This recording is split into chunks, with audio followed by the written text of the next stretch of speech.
Simpleng tao lamang ang mag-asawang Hernan at Jasmine, ngunit ang kanilang buhay ay magbabago nang matagpuan nila ang isang sanggol sa loob ng kuweba. Kinupkup nila ang sanggol kahit na wala silang ideya kung saan yun galing. Itinuring na apo at minahal ng totoo. Ngunit ang hindi nila alam, sa paglipas ng ilang taon ay lalabas ang tunay na kulay ng sanggol. Ito pala ay isang aswang. Ang batang aswang na prinsipe ng mayamang angkan ng mga aswang sa norte. Nang malaman nilang aswang ang bata, walang nagbago sa pagtingin nila. Tinanggap pa rin nila ito ng buo.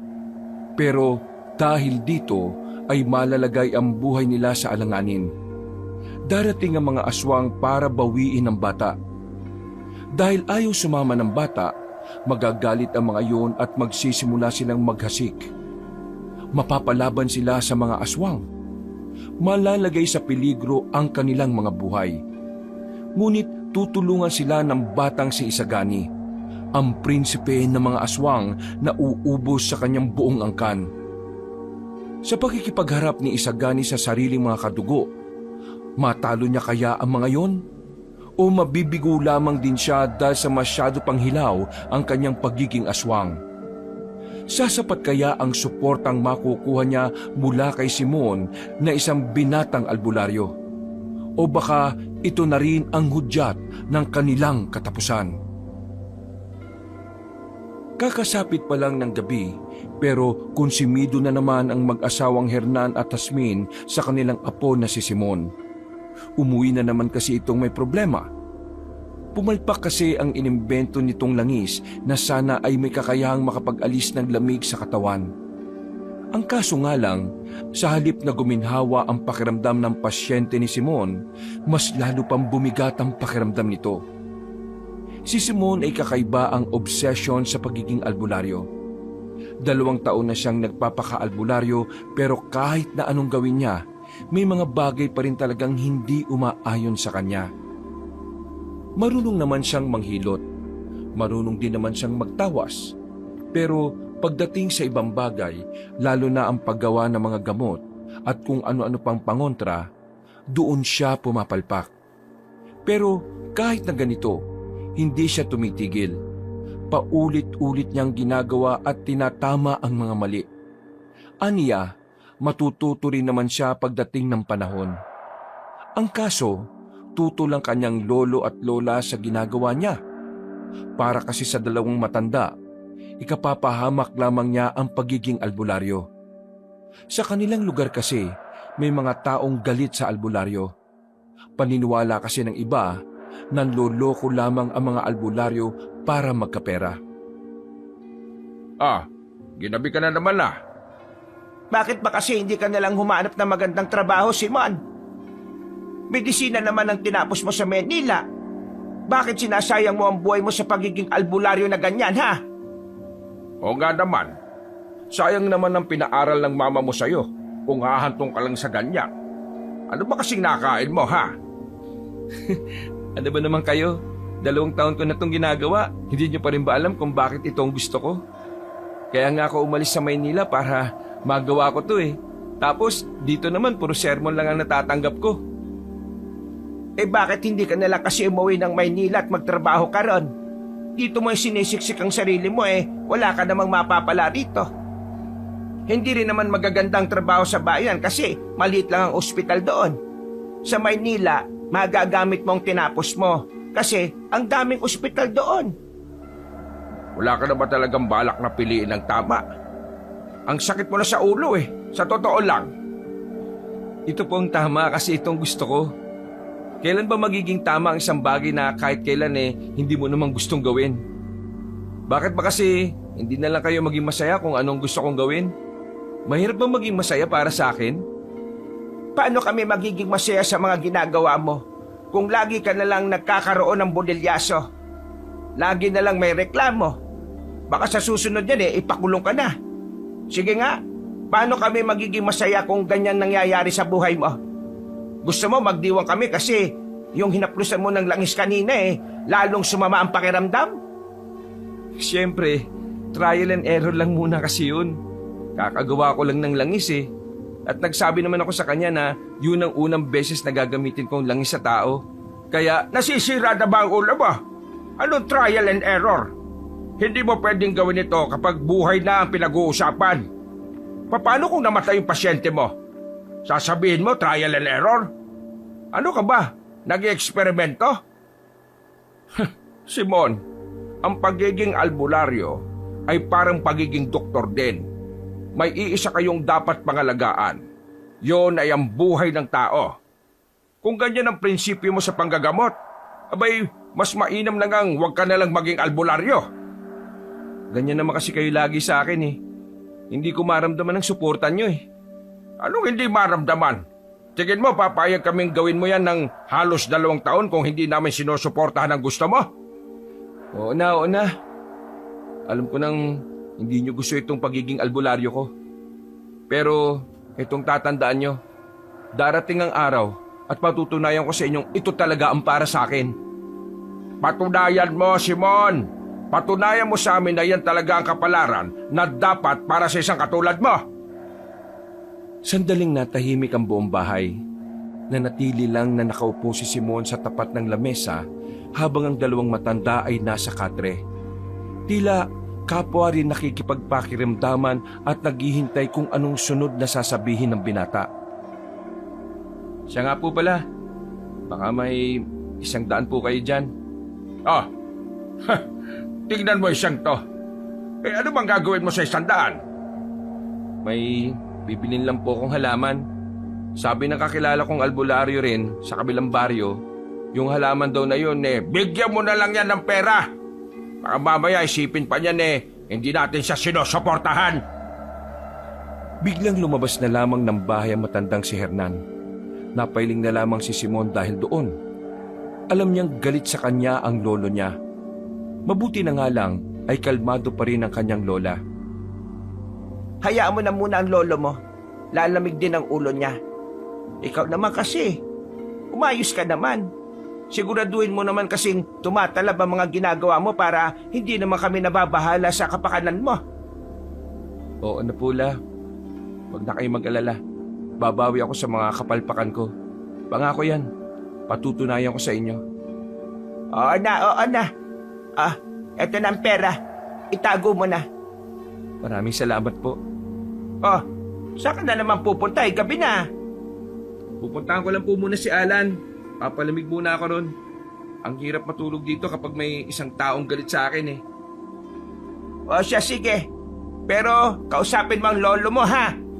Huwag kayong magsamaan ng loob. Ikaw naman kasi, pinagsasabihan ka lang nagagalit ka pa. Sige na la. Alis na po muna ako. Umalis na lang ang binata. 10:00 na ng gabi noon, kaya naman tahimik na rin sa kanilang baryo. Ang tanging maririnig na lamang sa paligid ay ang nagsasayawang mga puno dahil sa lakas ng hangin. Habang naglalakad, sumagi na naman sa isipan ni Simon ang buhay sa Maynila. Totoo naman para sa kanya na sobrang maayos ang buhay niya roon. Bukod sa nakatapos siya ng kursong medisina, wala na rin siya gaanong dapat pang isipin pagdating sa pera.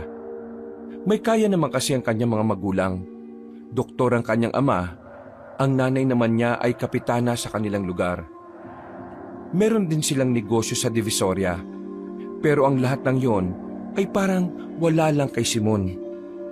Tingin niya kasi para talaga siya sa pagiging albularyo. Nagsimula lang naman ang pagiging lulong niya sa pag-aalbularyo noong namundok silang magbabarkada. May nakausap kasing albularyo roon si Simon sa bundok nang hindi alam ng mga barkada niya. Sa dami ng sinabi ng albularyo sa kanya, madali niyang natandaan ang mga yon. Bagay na nagtulak sa kanya para maging interesado sa ganoong klase ng gawain. Mula noon, mas pinili niyang maging albularyo kaysa pakinabangan ng kursong medisina. Dahilan niya, medisina rin naman kasi ang ginagawa ng albularyo. Ang pagkakaiba nga lang, mas tradisyonal. Iba rin naman ang mukha mo no? Matapos mong makipagsagutan sa kanila, matapos mong pasamay ng loob ng lolo mo manghihiram ka ng 100? Kung may award lang sa pagiging makapal ang mukha, nako, Baka natabunan ka na ng trophy. Natatawa na lamang si Alan na ikwento ni Simon ang mga nangyari. Si Alan ang pinakamalapit niyang kaibigan mula nang dumating siya sa probinsyang yon. Iba ang interes ni Alan, pero nagkasundo sila dahil sa iisang bagay. Yun ay ang kagustuhan nilang makatulong sa mga tao. Pangarap kasi ni Alan na maging isang pulis, pero dahil sa hirap ng buhay, hindi na ito natuloy. Wala naman ako malalapitan, sila lang naman eh. Yun nga ang punto, pre. Wala ka nang malalapitan. Kaya dapat, ginagalang mo sila. Ang bastos kaya na sinasagot mo ang lolo at lola mo, samantalang sila lang naman ang nasasandalan mo. Hindi ko naman sila binabastos eh. Pinaliwanag ko lang naman yung side ko. Pero yung ideya na pinamukha mo sa kanila na pinipigilan kanila sa gusto mo, kabastusan na rin yun. Huwag kang magagalit, pare ah. Pero sang-ayon ako sa lolo at lola mo eh. Paano sila magiging masaya kung lagi ka namang may nagagawang mali? Kaya nga babawi ako eh. Pare, ang buhay ay hindi parang exam yan. Nakapagbagsak ka ngayon, babawi ka sa susunod na semester. Pero kapag palyado ka ngayon sa buhay, hindi mo sigurado na makakabawi ka pa sa susunod. Kasi walang garantisadong pagkakataon na naghihintay sa atin palagi. Alam mo pre, kung ako sa'yo, pakinabangan mo na yung tinapos mo. Ang bihira naman oh. Pati ba naman ikaw? Ganyan ang maririnig ko galing sa'yo? Anong gusto mong marinig? Yung gusto mo lang na marinig? Kaibigan tayo pre. Pero kapag mali ang ginagawa mo, kukontrahin kita. Ganun ang tunay na magkaibigan. Ay nako, alis na nga ako. Pambira naman oh. Nag-uusap tayo ng matino eh. Bakit ka alis? Nakakarin din eh. Halos ganyan lang yung naririnig ko eh. Ang problema kasi sa'yo pre, ayaw mong napagsasabihan ka. Tandaan mo ah, kahit matalino ka namang tao, hindi lahat alam mo. Tanggapin mo sa sarili mo yan. Oo na, paulit-ulit, parang Anli. Ngayon ko lang sinabi sa'yo ito ah. Pinagsasasabi mo paulit-ulit. Sige na, matulog ka na. Akala ko pa naman mag-iinom tayo. May pasabi-sabi ka pang pre. Punta ka sa bahay mamaya, inom tayo. Maganda, sa amin naman. Pero wala naman pala. Puro ka rin sermon. Iinom naman tayo eh. Ikaw naman nagtampo ka na kaagad oh. Naku, bahala ka na nga sa buhay mo. Matulog ka na lang. Bukas, gumawa kayo ng samahan ni lolo at lola. Tawagin yung samahan yung samahan ng mga tutol sa pagiging albularyo ni Simon. Uy, bumalik ka rito. Hindi na nilingon pa ni Simon ang kanyang kaibigan. Medyo bulag pa siya sa realidad ng sinabi ni Alan, kaya natural na magagalit din siya doon. Sarado kasi ang utak ni Simon kapag may kumukontra sa kanyang pagiging albularyo. Para sa kanya, walang karapatang magsalita ang ibang tao sa bagay na ginagawa niya, lalo pat wala naman silang kaalam-alam sa pagiging albularyo. Sa paglalakad ng binata, bigla na lang siyang napatigil na makasalubong niya ang babaeng si Carmela. Ang dalagang yon ang pinagpapantasya ng mga kalalakihan sa kanila. Maganda at talaga namang kasing sexy ang dalaga. Para itong anghel sa tuwing mapapadaan ito sa kalsada. Lahat napapalingon, lahat napapanganga. Pero sa mga sandaling ito, nagtataka ang binata kung bakit umiiyak ang babae. Kaya hindi na niya napigilan ng sarili niyang kausapin ito. Sandali lang. Hindi tumigil sa paglalakad ng dalaga kaya sinundan na lamang niya ito. Mabilis ang lakad ng dalaga kaya naisipan na niyang harangin si Carmela. Alam kong hindi tayo close pero bakit ka umiyak? Baka makatulong ako. Kita ni Simon sa mata ng dalaga ang takot. Nanginginig din ang kamay nito. Mabuti na lang at nasa tapat sila ng waiting shed kaya dinala na muna ni Simon si Carmela doon.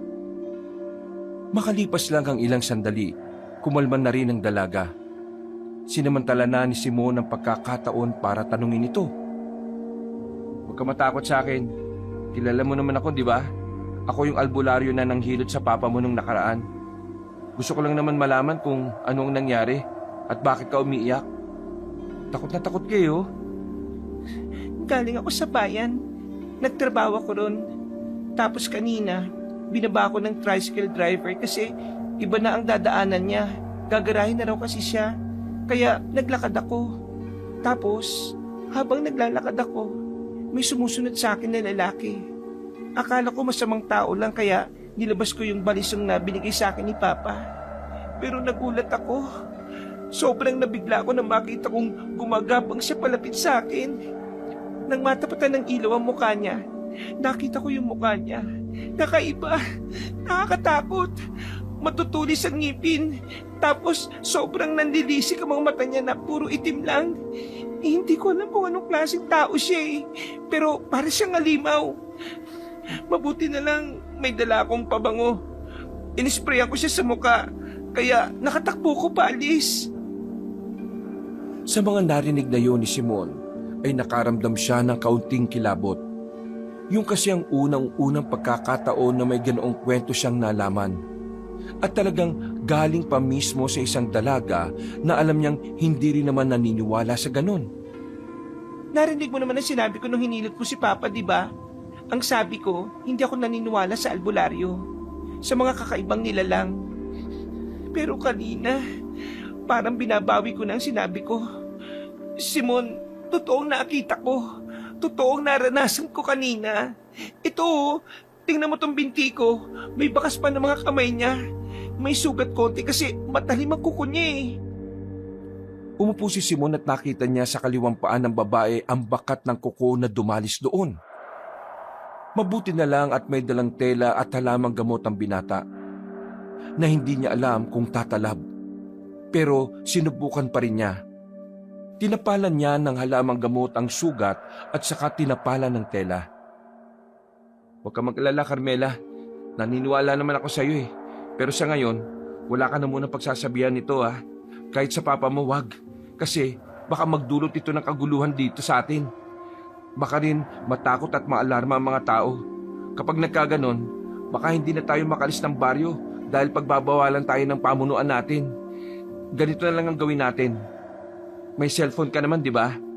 May cellphone din naman ako. Pero dipindot nga lang. I-text mo ko kapag malilate ka ng uwi. Susunduin kita para makasiguro tayong hindi ka nagagambalain ng kung ano man yon. Sigurado ka ba? Hindi ba nakakaabala sa'yo? Isa pa, hindi naman tayo magkaibigan eh. Hindi nga tayo magkaibigan, pero pwede naman tayong maging magkaibigan, di ba? At saka, gagawin ko ito kasi albularyo ako at tingin ko matutulungan kita. Maraming salamat. O sige, gagawin kong sinasabi mo. Pag-aaralan ko muna kung anong klaseng nilalang yung umatake sa'yo. Kapag nalaman ko, saka ako gagawa ng pangontra.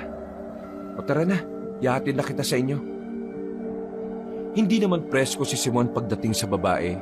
Totoong concern siya kay Carmela bilang isang kabaryo. Aminado naman ang binata na kahit papaano, humahanga siya sa kagandahan ng dalaga. Pero hindi siya gaya ng iba na parang hayok na hayok. Kahit kasi na medyo wala siyang modo pagdating sa matatanda, may mataas siyang paggalang sa mga kababaihan, lalo na kung maganda. Matapos maihatid ang dalaga, nagulo na ang utak ng binata. Hindi na yun naalis sa kanyang isipan. Gabing-gabi na pero binabasa pa rin niya ang librong itim na nabili niya sa bayan. Nasa librong ito kasi nakalagay lahat ng mga nilalang na maaaring makalaban ng isang albularyo. Sa dulong bahagi ng libro, dito na niya nakita ang pinakamalapit na paglalarawan sa isang nilalang na gaya rin ng sinabi ni Carmela. At ang nilalang na ito ay walang iba kundi ang aswang. Isang aswang? May aswang dito sa amin? Napuyat si Simon sa kakaisip kung papaano siya gagawa ng pangontra. Pero inabot na lamang siya ng umaga ay wala rin naman siyang nagawa. Sadyang kulang pa talaga ang kanyang kaalaman. Kulang na kulang ang 2 taon na karanasan niya bilang albularyo. Magbihis ka na ba? Bakit nakatunganga ka pa riyan? Napatingin si Simon sa kanyang lola. Hindi na niya namalaya na nasa tabi na pala niya ito. Naalala niyang may lakad nga pala sila sa araw na yon. Dadalo sila sa isang okasyon sa kabilang nayon. Kahit nang walang tulog, nag-asikaso na rin ang lalaki at kalaunan ay umalis na rin sila. Isang sakay ng tricycle ang ginawa nila at pagkatapos ay bumaba na sila sa tapat ng isang gubat. Meron kasing daan doon patungo sa isa pang terminal ng jeep na siya namang direktang patungo sa kanilang paroroonan. Nasa pusod na sila ng kagubatan nang biglang meron silang narinig na iyak ng bata. Akala ni Simon nung una ay siya lang ang nakakarinig. Pero maging ang dalawang matanda rin pala ay alam yon. Naririnig niyo ba? Iyak ng bata yon. Baka lang may mag-ina dito sa baryo at hindi niya mapatahan ang anak niya. Mukha bang may mag-ina sa ganitong lugar? Napakatahimik at walang katao-tao. Hanapin kaya natin. Hanapin pa. Baka mamaya nga may bahay dito na hindi natin nakikita kasi nasa likuran ng mga puno. Tapos may sanggol doon. Kung ayaw nyo, ako na lang. Naunang naglakad si Aling Hasmin at tinungo kung saan naririnig ang iyak ng bata. Sumunod na lamang din si Simon at Mang Hernan. Ilang sandali lang nakarating na sila sa tapat ng kuweba. Doon nagmumula ang iyak ng sanggol. Nagkatinginan sila. Tila pare-parehong nagkakasundo na malaman kung bakit may sanggol sa loob ng kuweba. Ako na po papasok. Dito na lang po kayo sa bungad. Hindi, sasamahan ka namin. Hernan, tara. Tumango na lamang si Simon. Dali-dali siyang pumasok sa kuweba. Medyo may kadiliman sa loob. Buti na lang ay may dalang flashlight si Mang Hernan. Lagi itong may dalang flashlight dahil alam niyang gagabin sila sa pag-uwi. Hindi nagtagal, nakita nila ang isang sanggol na nakalagay sa malaking basket. Tumigil ito sa pag-iyak nang makita sila nito. Para bang alam ng bata na kukunin siya ni Aling Hasmin. Diyos ka, kaninong anak ta? Wag! Anong wag? Kawawa naman ang batang ito. Iniwan lang dito sa kuweba na ito, oh. Paano kung may mabangis na hayop dito at kinain siya? La, hindi naman natin alam kung anong pinagmulan ng batang yan eh. Hindi natin dapat basta yan kunin. Pinagmulan? Malamang sa ina siya nagmula. Diyos ko naman mga taong ito, oh. Kung ayaw nyo, ako kukuha. Kinuha ni Aling Hasmin ang bata. Agad itong lumabas ng kuweba habang napapakamot na lamang sa ulo si Simon at si Mang Hernan. Dadalhin natin ang bata.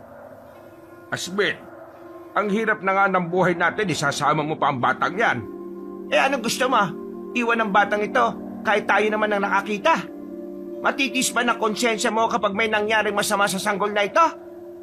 Na dapat ay may magagawa naman tayo. Hernan, hindi mo ba naisip na baka pagsubok sa atin ito ng Diyos? Kung hahayaan lang natin itong bata, para na rin tayong gumawa ng masama. Pero la, matanda na kayo ni Lolo. Kakayanin niyo pa bang magpalaki ng sanggol? Baka naman lalo lang kayong ma-stress. Matagal na kaming stress. Sa'yo pa nga lang Naiintindihan ko naman na nakokonsensya ka. Pero kasi Hasmin, wala nga tayong ideya kung saan galing ang batang yan eh. Paano kung anak ng sindikato yan o kaya ng mayamang pamilya? Abay mapapahamak tayo kapag inisip nilang tayo ang kumuha sa batang yan. Biglang natahimik ang matandang si Hasmin. Napaisip ito sa sinabi ng asawa. Batid rin naman kasi niyang tama rin naman si Mang Hernan. Pero sa tuwing titingnan niya ang mukha ng bata, parang natutunaw ang kanyang pagkatao. Sobra siyang naaawa. Hindi kinakaya ng konsensya niya na isiping iiwan na lamang nila iyon. Ganito na lang ang gawin natin para hindi ka mabahala. Huwag na tayong tumuloy sa pupuntahan natin. Dalhin na lamang natin niya sa istasyon ng pulis at doon matutulungan nila tayong mahanap ang mga magulang niyan. Tama si Lolo. Mas magandang ideya ang sinabi niya.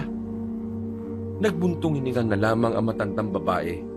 Pumayag na lang din ito sa gusto ni Mang Hernan para matapos na rin ang pagtatalo. Lumabas sila ng kagubatan at pumara ng tricycle na patungo sa bayan. Ilang minutong biyahe lang, nakarating na rin sila sa bayan. Agad nilang inilapit ang sanggol sa mga pulis. Matapos ang kaunting salaysay, may mga dumating na madre na siyang pansamantalang kukup-kup sa bata habang wala pa ang mga magulang nito. Maraming salamat po, sister. Nag-iwan naman po kami ng numero kay Chip. Tawagan niyo na lamang po kami kapag nahanap na yung mga magulang niya. Tumango na lamang ang madre at saka naglakad na rin palayo. Habang pinagmamasdan ni Aling Hasmin ang sanggol na papalayo, hindi nito maiwasang hindi malungkot. Kahit kasi saglit lang nitong nakarga ang bata, tila may kakaiba na silang koneksyon sa isa't isa. Hernan, sigurado ka bang magiging ayos lang siya sa mga madreng yon? Oo naman. Mga taga-bahay ampunan ng mga yun eh. Magiging maayos lang ang bata ron habang hinahanap pa ang mga magulang niya. Tutuloy pa po ba tayo sa okasyon na pupuntahan natin? Hapon eh. Eh kung ayaw mo nang sumama, edi umuwi ka na. Tinatanong ko lang naman po eh. Ang sabi niyo kasi kanina, hindi na tayo tutuloy. Tutuloy na lang tayo. Para naman, malibang naman tong lola mo. Kung nababagot ka na at atat ka ng magpakulo ng mga halaman mong gamot, eh umuwi ka na. Ang kulit niyo naman, Lo. Sasama nga po ako. Ano ba kayong dalawa? Magtatalo na naman kayo niyan maya-maya eh. Tara na, pumunta na lang tayo sa okasyon. Nakasakay naman kaagad ang tatlo. May 20 minuto lang naman ang biyahe. Nakarating na rin sila sa baryo pinagbuhatan. Tulad ng inaasahan ni Simon, nabagot siya sa okasyon na yon. Ang akala niya kasi, porke kaedad niya ang may kaarawan, mga matatanda pa ang naroroon. Puro sayawan, kantahan at tawanan lang ang nakikita at naririnig niya. Wala siyang magawa habang nasa isang gilid siya. Malapit nang sumapit ang kinagabihan. Atat na siyang umuwi dahil nag-text na sa kanya si Carmela para magpasundo. Pero hindi naman siya makaalis dahil nag-i-enjoy na ang kanyang lolo at lola. Sumapit ang 6:00 ng gabi. 1 oras na lang at uuwi na si Carmela kaya kinailangan na talaga niyang umalis. Hindi na siya nagpaalam pa sa dalawa. Palihim na siyang umalis doon at saka bumiyahe pa uwi. Hindi niya alam kung saan sa bayan nagtatrabaho si Carmela. Kaya ang ginawa niya, hinintay na lang niya ang dalaga sa kanto ng kanilang baryo. Ang parte na kung saan wala nang gaanong dumadaan. May isa kasing alternatibong daan sa kabila na mas maliwanag at medyo matao kahit gabi. Pero yon, nakakatakot dumaan mag-isa. Mas malapit ang daan na yon sa kanila kaya naiintindihan niya kung bakit doon ang pinipili ni Carmela. Ang tagal naman ni Carmela. 1 oras na ako dito ah. Nakatayo ang binata sa gilid. Paulit-ulit niyang tinitingnan ng cellphone pero wala pa rin ang dalaga. Hanggang sa maya-maya lang. Sino yan? Meron siyang naramdaman na kakaiba. May narinig siyang tila naglalakad at nasagi pa ang halamanan. Sa takot na baka naroon ang halimaw na sinasabi ni Carmela, kumuha siya ng bato sa gilid. Sino yan? Lumabas ka dyan! Nang medyo mataas na ang boses ni Simon, nakarinig na lamang siya ng malakas na tawa. Nakita niya si Ala na kalalabas pa lang ng halamanan. Biglang nakaramdam ng inis si Simon. Binitiwan niya ang bato at lumapit sa kaibigan. Pinagbababutukan niya yon ng malakas. Natigil lamang ito nang makadistansya na ulit si Alan. Ano? Masaya ka na sa trip mo? Ha? Aray, makabatok naman to, joke lang. Tsaka, bakit ka ba natatakot? Di ba kapag albularyo dapat walang kinatatakutan? Ay nako, tigilan mo nga ako. Sampaling kita dyan eh. Kala mo nakakatuwa ka ha? O na, sorry na, mali na ako. Galing kasi ako sa bayan eh. Wala nang masakyan pagdating sa terminal ng jeep kaya nilakad ko na lang. Tapos, nakita kita. Ano bang ginagawa mo dyan? Para kang may inaabangan na. May babanatan ka ba? Inaabangan ko si Carmela. O bakit? Anong gagawin mo sa kanya ha? Ikaw ha? Siraulo. Inaabangan ko siya kasi tingnan mo ha, tinext niya ako. Nagpapasundo at nagpapahatid hanggang sa kanila. Tiningnan pa ni Alan ang text message ng dalaga. Nanlalaki ang mga mata nito at saka umarko ang malapad nitong ngiti. Walang ya. Wag mong sabihin na pinoporma mo si Carmela ha. Uunaan mo pa ang lahat ng nakapila. Hindi no, popormang sinasabi mo. May nangyari lang kasi sa tingin ko, ako lang naman na makakatulong sa kanya. Ha? Anong nangyari? Di ko pwedeng sabihin eh. Kara mo naman oh. Sige na, ano ba yun? Di nga pwede. Sige na, umuwi ka na nga. Sisirain mo pa yung moment namin eh. Natigil ang kanilang pag-uusap nang biglang makarinig sila ng parang mabangis na hayop. Agad na hinila ni Simon ang kanyang kaibigan papunta sa gilid. Alam na agad ni Simon kung ano ang naririnig nila. Kaya naman hinanda na ni Simon ang daladala niyang pangontra. Nakala niya ay tatalab ito sa aswang na nakita na rin nila kalaunan. Langya pre, anong klaseng tao yun? Bakit gumagapang? Sabi ko na nga be, buwisit. Ayan yung dahilan kung bakit ko siya sinusundo. Kasi kagabi, hinabol daw siya niyan. Eh ano nga yan? Aswang yan pre. Aswang? Shh, kamaingay. Hindi ko pa kaya yan ngayon. Inaaral ko pa lang kung papaano yan kalabanin. Hindi na muna sila lumabas. Hinintay lang nilang mawala ang nilalang na yon. Makalipas lang ang ilang minuto ay nawala na rin ang aswang. Nagkaroon na rin sila ng lakas ng loob para bumalik sa kanto ng baryo. Eh di ba albularyo ka? Wala ka ba magagawa para dun? Huwag ka na nga maingay. Ayun na si Carmela. Isang jeep ang tumigil sa tapat nila. Binabano ng babaeng si Carmela. Hindi na lamang nila sinabi kung ano man ang kanilang nakita. Pasensya ka na Carmela ha. Sumama kasi tong kaibigan kong si Raulo eh. Ayos lang naman. Pakiramdam ko, mas ligtas ako kasi dalawa kayo. Huwag ka mag-alala, Carmela. Lagi na akong sasama. Huy! Mayos ka nga. Epal mo ah. Naihatid naman nila ng maayos ang dalaga sa bahay nito. At nasundan pa ng nasundan ang paghatid nila sa babae sa mga sumunod na araw. Hanggang sa dumating na lang sa puntong sa kabila na lang dumadaan si Carmela. Dahil nahihiya na rin ito sa dalawang binata. Isang tanghali, banas na banas si Simon sa kaibigan niya dahil pinagbawalan na sila ng dalaga na sumundo at magatid. Ang epal mo kasi. Kung di ka sana nasama, hindi sana mahihiya si Carmela eh. Oh, kasalanan ko ba na gusto niya rin ako kasama? Ay, kayong dalawa nga ay manahimik kayo. Ang iingay nyo dyan, nakakairita. Ikaw Simon ha, akala mo nakakalimutan ko na yung pag-iwan mo sa amin ng lola mo nung nakaraan. Nabubwisit pa rin ako sa'yo, baka akala mo. Natamimi si Simon. Mas lalo kasing nadagdagan ng galit ng lolo sa kanya dahil sa ginawa nitong pag-alis ng walang paalam sa okasyon. Alan, umuwi ka na muna sa inyo. Masama ang timpla ng lolo nito. Baka mamaya ay madamay ka pa. Ay, sige po. Aling Asmin, uwi na po muna ako. Dumating naman ang kinagabihan. Tahimik lamang silang magkakaharap sa hapagkainan. Walang nagsasalita. Hindi kinikibo ni Mang Hernan si Simon. Ang binata naman, nakatuon na lamang ang atensyon sa kinakain.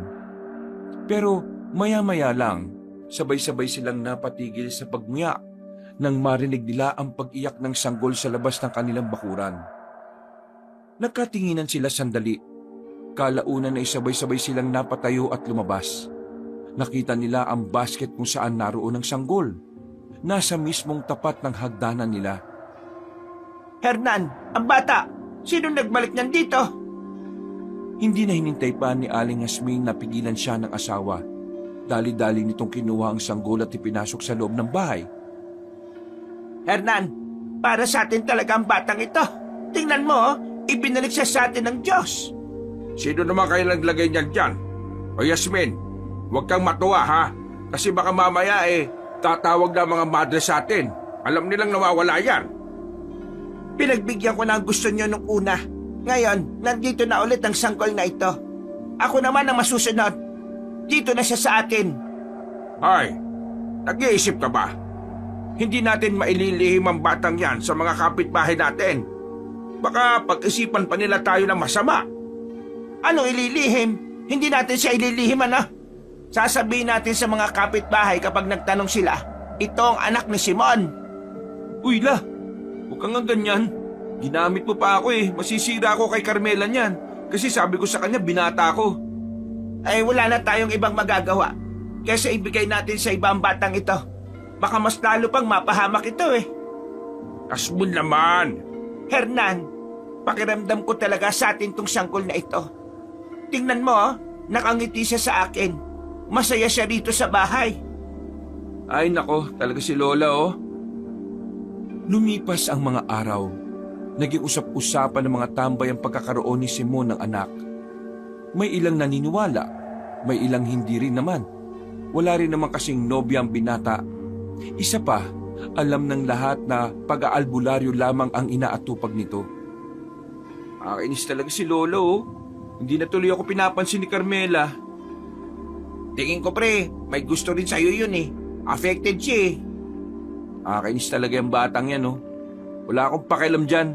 Kahit na kilalanin pa akong ama niyan, visit. Eh anong balak mo ngayon? Aalis ako. Maraming magpapahilot sa akin sa kabilang baryo eh. Kailangan ko ng pera kasi marami akong gagawin pangontra. Eh yung tungkol sa aswang. Tutugisin ko rin yun. Pero hindi ngayon. Eh total, wala pa naman siyang sinasaktang tao. At sa kabilang way naman na nadaan si Carmela eh. Ihintayin mo pa talagang may masaktan ha? Ikaw kaya lumaban dun. Apuradong-apurado ka. Oh, galit ka na naman oh. Naiinis na nga ako sa ginawa ni Lola eh. Dinadagdagan mo pa. Padabog na lamang na umalis si Simon sa bilyaran at iniwan doon ang kanyang kaibigan. Umuwi na lamang siya sa kanila at kinuha ang mga gamit na pang-albularyo. Ah, saan ka pupunta? Maghanap buhay o. Gamit itong pagiging albularyo ko na ayaw nyo. Pero gustong-gusto nyong mapahiya ako sa harapan ng maraming tao.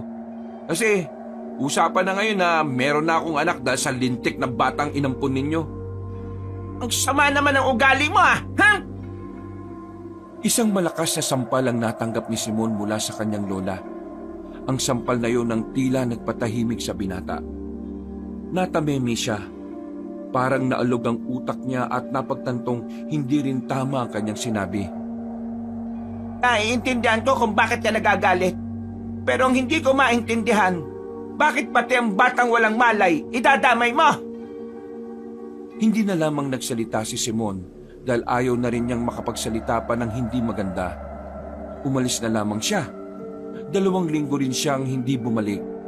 Pero kalaunan ay umuwi rin siya ng bahay nila nang mabalita ang may sakit ang kanyang lola. Napagaling niya si Yasmin gamit ang mga ginawa niyang halamang gamot. Naging maayos din naman sila at nagkapatawaran. Pero hindi pa rin talaga matanggap ni Simon na siya ang kikilalaning ama ng bata. Lumipas ang 1 buwan, sinubukan ni Simon na tanggapin na lamang ang sistema. Paunti-unti, nagiging magaan na rin ang kanyang kalooban. Hanggang sa hindi na niya namamalayan ng panahon. 10 taon na rin ang lumipas. Malaki na ang batang kinakaayawan niya noon. At gaya ng inaasahan niya, siya ang kinilalang ama ng bata. Kahit na ganon, hinayaan na lamang ni Simon ang bata sa paniniwala nito. Ganun pa man, hindi naman siya nagpapakaama dito dahil una sa lahat, hindi rin naman niya alam kung papaano. Kaya ang kanyang lola at lolo na rin talaga ang tumatayong guardian ng bata. Papa! Agad na sumalubong kay Simon ang batang si Isagani. Yumakap ito sa hita niya at masayang nagsalita. Papa, may dala kang tinapay? Agad na inilabas ni Simon ang supot ng tinapay na may kasama pang peanut butter. Masaya rin naman itong tinanggap ni Isagani. Nakasanayan na kasi ng bata na mag-abang ng pasalubong. Kaya naman hindi pumapalya si Simon na bumili ng tinapay bago man lang umuwi. O sige na, kumain ka na muna. Mag-uusap kami ng lolo mo. Maraming salamat po, Papa. Tumakbo ang bata papasok ng bahay at tinawag si Mang Hernan. Puti na ang lahat ng buhok nito. May bigote at balbas na rin na hindi pa rin naman kahabaan. Sa 10 taon na nakalipas, malaki na rin ang pinagbago sa katawan ng mag-asawa. Pero tuloy pa rin ang mga yon sa paghahanap buhay kahit pinapatigil na ni Simon. Apa, akala ko ba kinabukasan ka na makakauwi? At hindi mo ba kasama si Alan? Kumusta na lakad ninyo? Kaya maaga kaming umuwi ni Alan ngayon kasi yung tita niya kanina, pinagaling ko lang yung paninikip ng dibdib niya. Mabuti naman kung ganon. Alam mo, nakakatuwa na yung ginagawa mo. Ituloy mo yan. Marami nang umaasa sa'yo. Sinabi ko naman po sa inyo, Lo magiging maayos din po ako balang araw. Suportan niyo lang naman po kasi ang nagpapalakas sa akin Pasensya ka na doon. Ikaw lang din naman ang iniintindi namin ng lola mo. Yan niyo na po yun, Lo. Matagal na panahon na yun Tanggap niyo naman na kung ano ko. Tanggap ko na rin na sa atin na si Isagani. Uminom ka muna. Kape ka muna kasi alam kong mismo na akong pagtimplahan ka ng kape. Maraming salamat, Lo. Pagkatapos uminom ng kape, agad na naalala ni Simon ang isa sa mga dahilan kung bakit siya umuwi kaagad. Ay, Lo, sa ilang gabing wala ako rito, wala bang umaaligid dito? Huwag ka na lang maingay na sinabi ko sa iyo, ha? Hindi ko alam ng lola mo. Pero nung unang gabi na wala ka rito, may nakita kong lalaki sa labas ng bakuran natin. Para lang siyang nagmamasid. Nung subukan ko ng lapitan, umalis. Namukha niyo po ba? Oo, namukhaan ko siya. Ay, teka, ano bang itsura nun? Hindi ba to yung sinasabi kong aswang na humabol dati kay Carmela? Yung pagkakalarawan ko? Ganun po ba? Pakiramdam ko, aswang din itong nakita ko Pero hindi siya gaya ng sinasabi mo. Simpleng lalaki lang ang itsura niya. Ang nakita ko lang nakakaiba sa kanya, matulis yung dulo ng mga tenga niya. Tapos may katangkaran. Mula nang matanggap na ni Mang Hernan ang pagiging albularyo ng binata, alam na rin nito kung ano ang mga nagiging problema ni Simon. Isa na nga raw rito ay ang mga aswang. Sa mga nakalipas na taon, dahil na rin sa dami ng napapagaling ni Simon at ang iba pa nga ay nayanggaw, napukaw na rin niya ang atensyon ng mga aswang.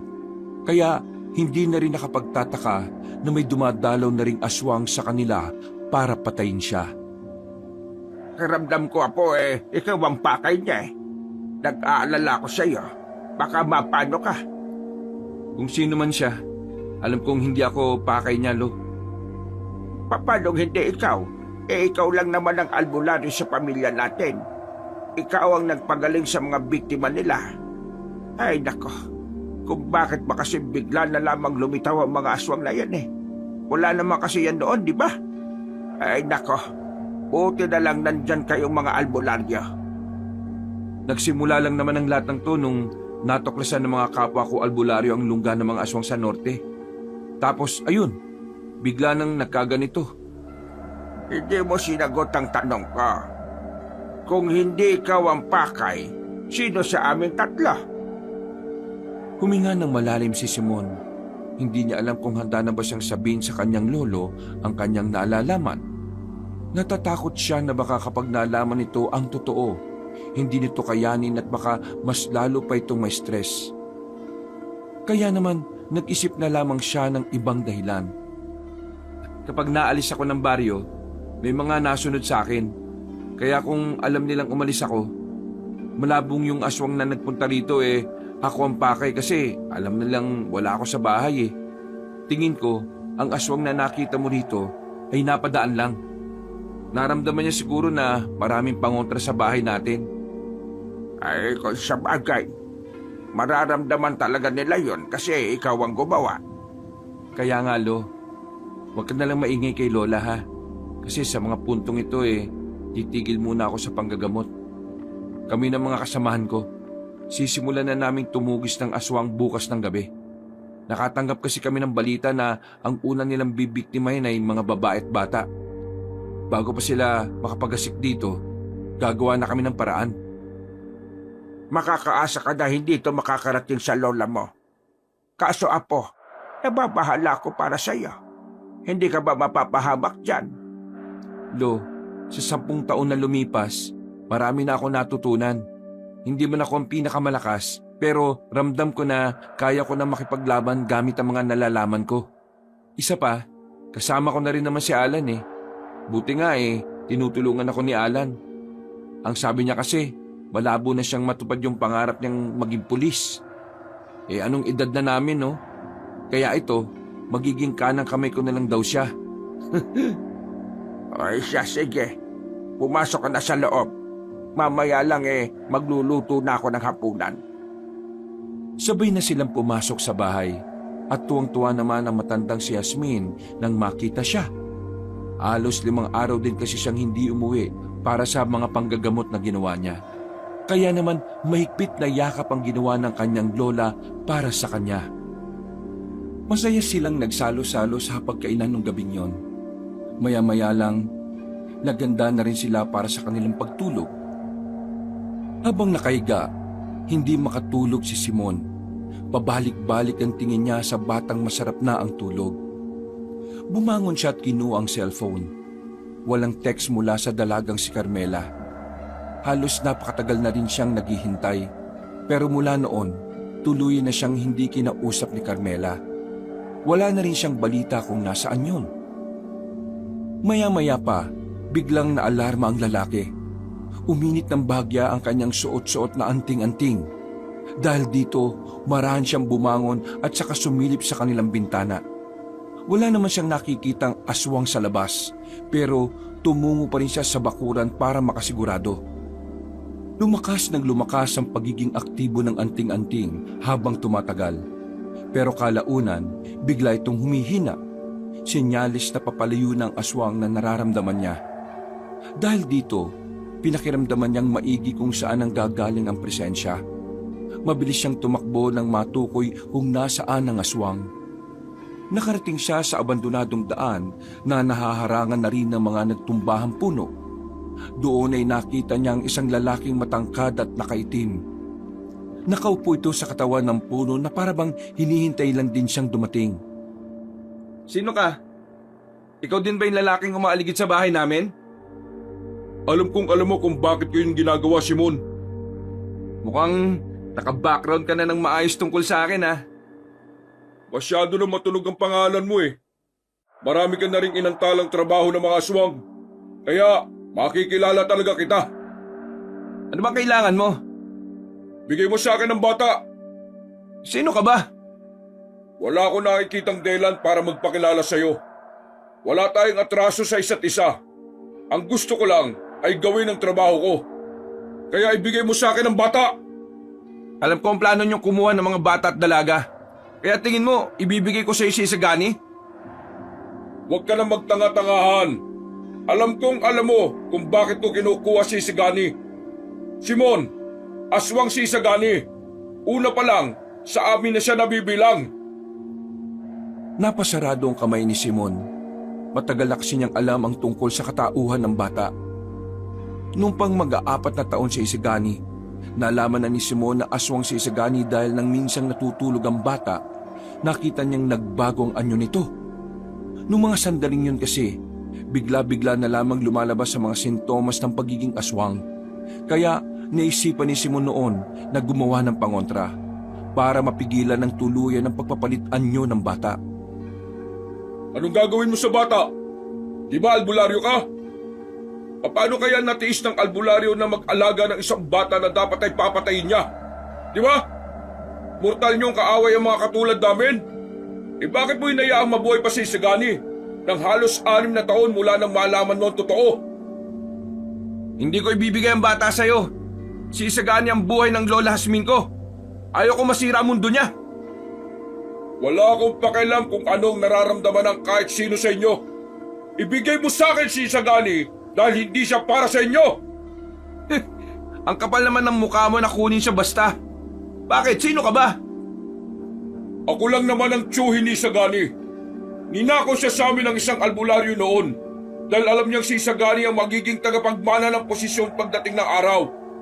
Si Isagani ang prinsipe namin. Kaya kailangan na kailangan namin siyang maibalik. Hindi! Kahit na ano pang sabihin mo, hindi ko ibibigay sa iyo ang bata. Huwag ka nang magpanggap na mahalaga sa iyo si Isagani. Ayaw na ayaw mo nga sa kanya, hindi ba? Noon yon, pero iba na ang sitwasyon ngayon. Natutunan ko na siyang mahalin kahit na hindi ko magawa ang pagiging ama sa kanya. Kahit hindi ko alam kung paano maging ama. Binibigay ko ang pagmamahal na kailangan niya. Kaya ikaw, umalis ka na. Sabi mo sa buong angkan nyo, hindi ko ibibigay si Isagani.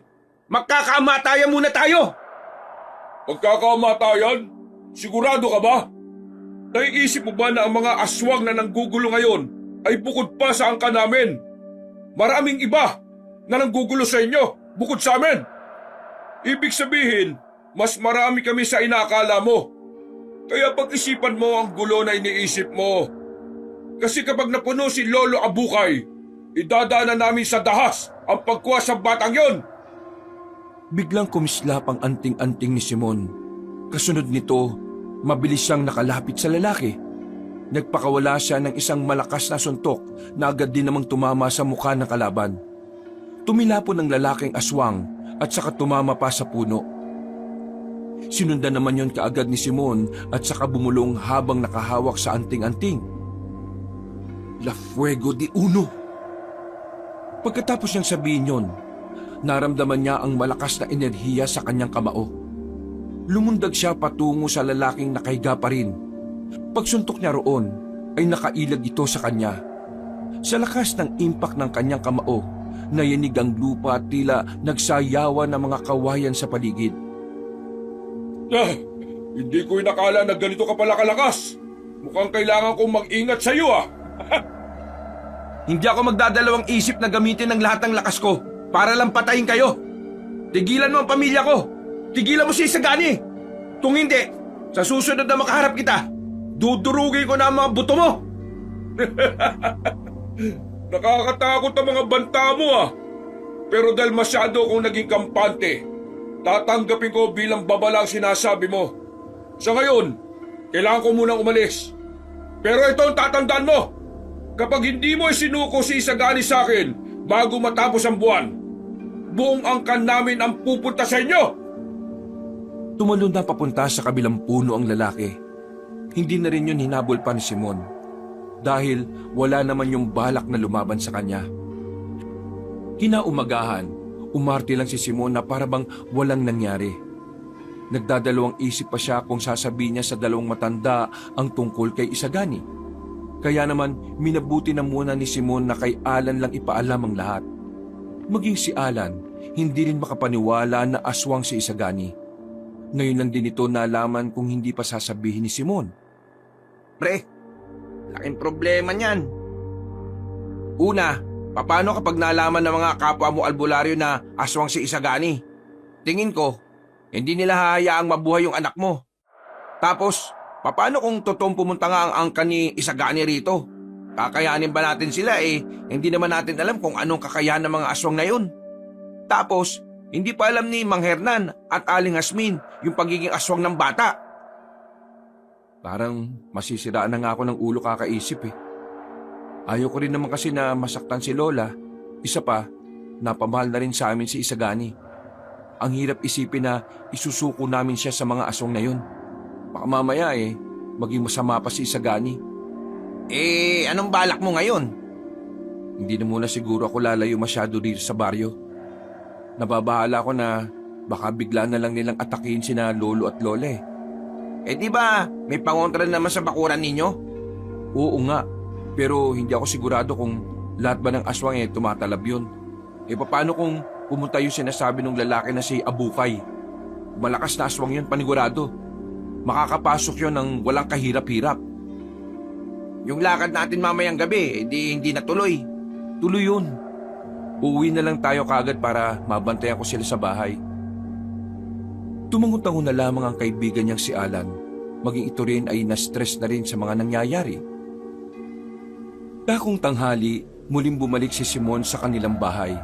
Naabutan niya si Isagani na abala sa pagkukulay ng libro nito. Tinabihan niya ang bata. Nakangiti naman ito sa kanya. Gusto mo bang lumabas? Napatingin si Mang Hernan at Aling Asmin nang marinig ang sinabing yun ng kanilang apo. Sa labas po, Ano pong gagawin natin? Gagala lang tayo. Di ba may pangako ako sa'yo nung nakaraan? Dadaling kita sa perya kasama si Tito Alan mo. Talaga po? Naku, gusto ko po yan. Batid ni Simon na delikadong ilabas niya si Isagani, pero hindi niya rin kasi maaaring hindi tuparin ang pangarap niya. Ilang buwan nang hindi natutuloy ang pangako niya sa bata.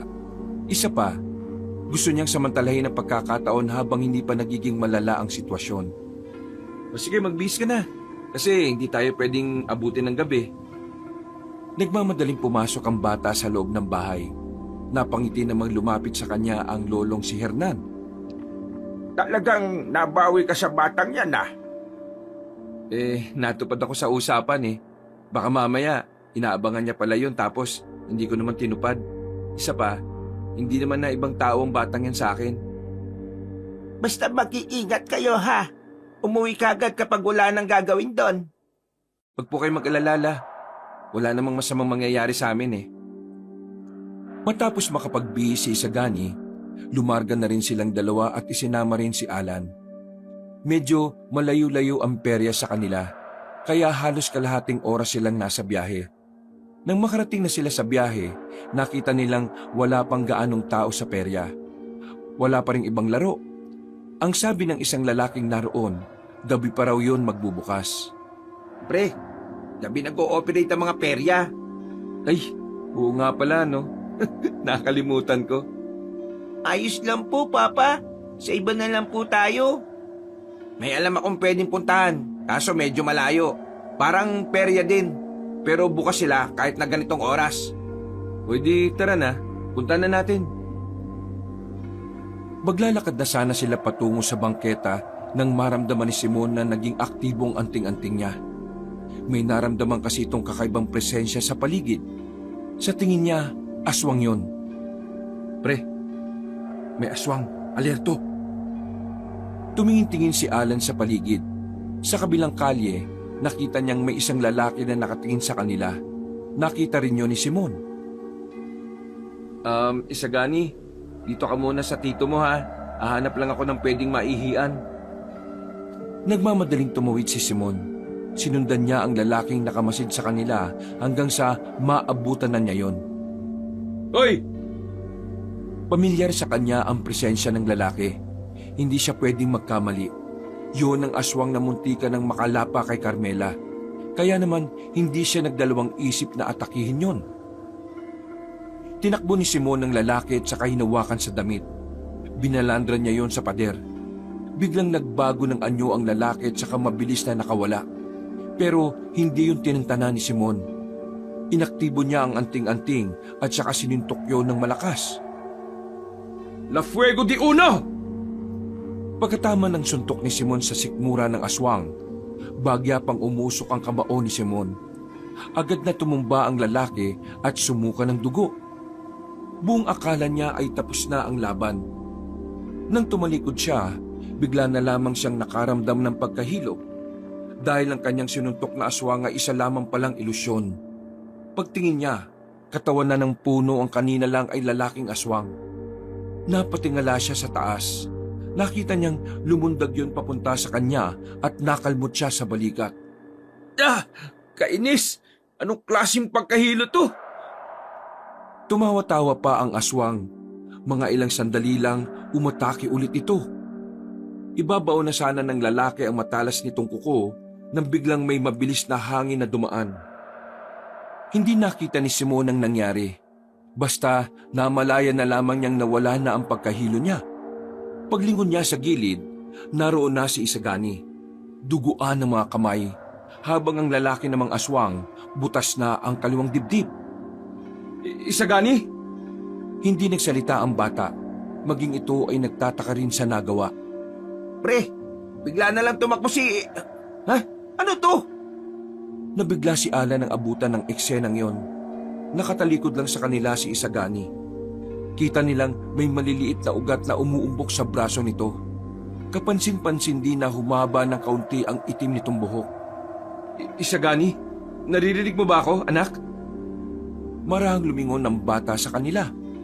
Nakita nilang kulay pula ang mata nito. Papa, papatayin mo na ba ako kasi alam mo na kung ano ako? Parang kinurot ang puso ni Simon nang marinig yon. Hindi niya alam na matagal na rin palang alam ni Isagani ang tungkol sa sarili niya. Narinig ko ang usapan ng mga kasamaan mong albularyo nung nakaraan, Papa. Ang sabi nila, wala silang papatawaring aswang. Lahat po kalaban nyo. Ibig sabihin, kalaban mo na rin ako? Lumapit ang lalaking si Simon at tinuwakan sa magkabilang balikat ang bata. Tumingin ito sa namumula pa ring mata ni Isagani. Anak, kahit kailan, hindi kita tiningnan bilang kalaban o bilang aswang. Kung kinakailangan na kalabanin ko sila para hindi ka masaktan, gagawin ko. Anak, kakampi mo ko. Kakampi mo kami. Pero Papa, aswang po ako eh. Hindi po ako tao. Alam kong busilak ang puso mo, Isagani. Hindi ka kagaya ng ibang aswang na masasama. Lumaki kang mabuting bata at yun ang bagay na dapat isipin mo. Tama ang Papa mo. Isa pa, kahit na aswang ka, tingnan mo oh, ipinagtanggol at niligtas mo ang Papa mo. Ibig sabihin lang nun, mabuti kang aswang. Papa, Tito, pwede ko po bang gamitin ang pagiging aswang ko sa kabutihan? Nagkatinginan na magkaibigan. Hindi rin kasi nila alam kung ano ang isasagot.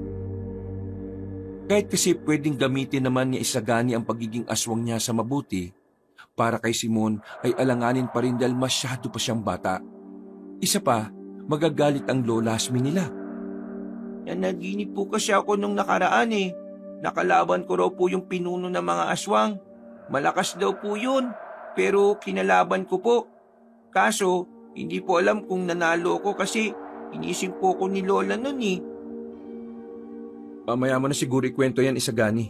Sa ngayon, kailangan na nating umalis dito. Baka may makakita sa atin. Punasan mo na yung kamay mo. At hindi mo ba maibabalik sa dati ang mata mo? Hindi ko po alam kung paano eh. Uy, paano to? Huwag ka na lang siguro didilat muna.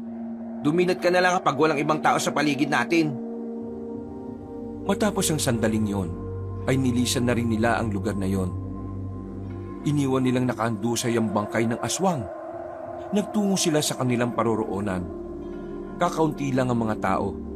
Nawala na rin ang pagkabahala nila dahil bumalik na sa normal ang mata ng bata. Naging masaya naman ang kanilang pamamasyal noong mga sandaling yon.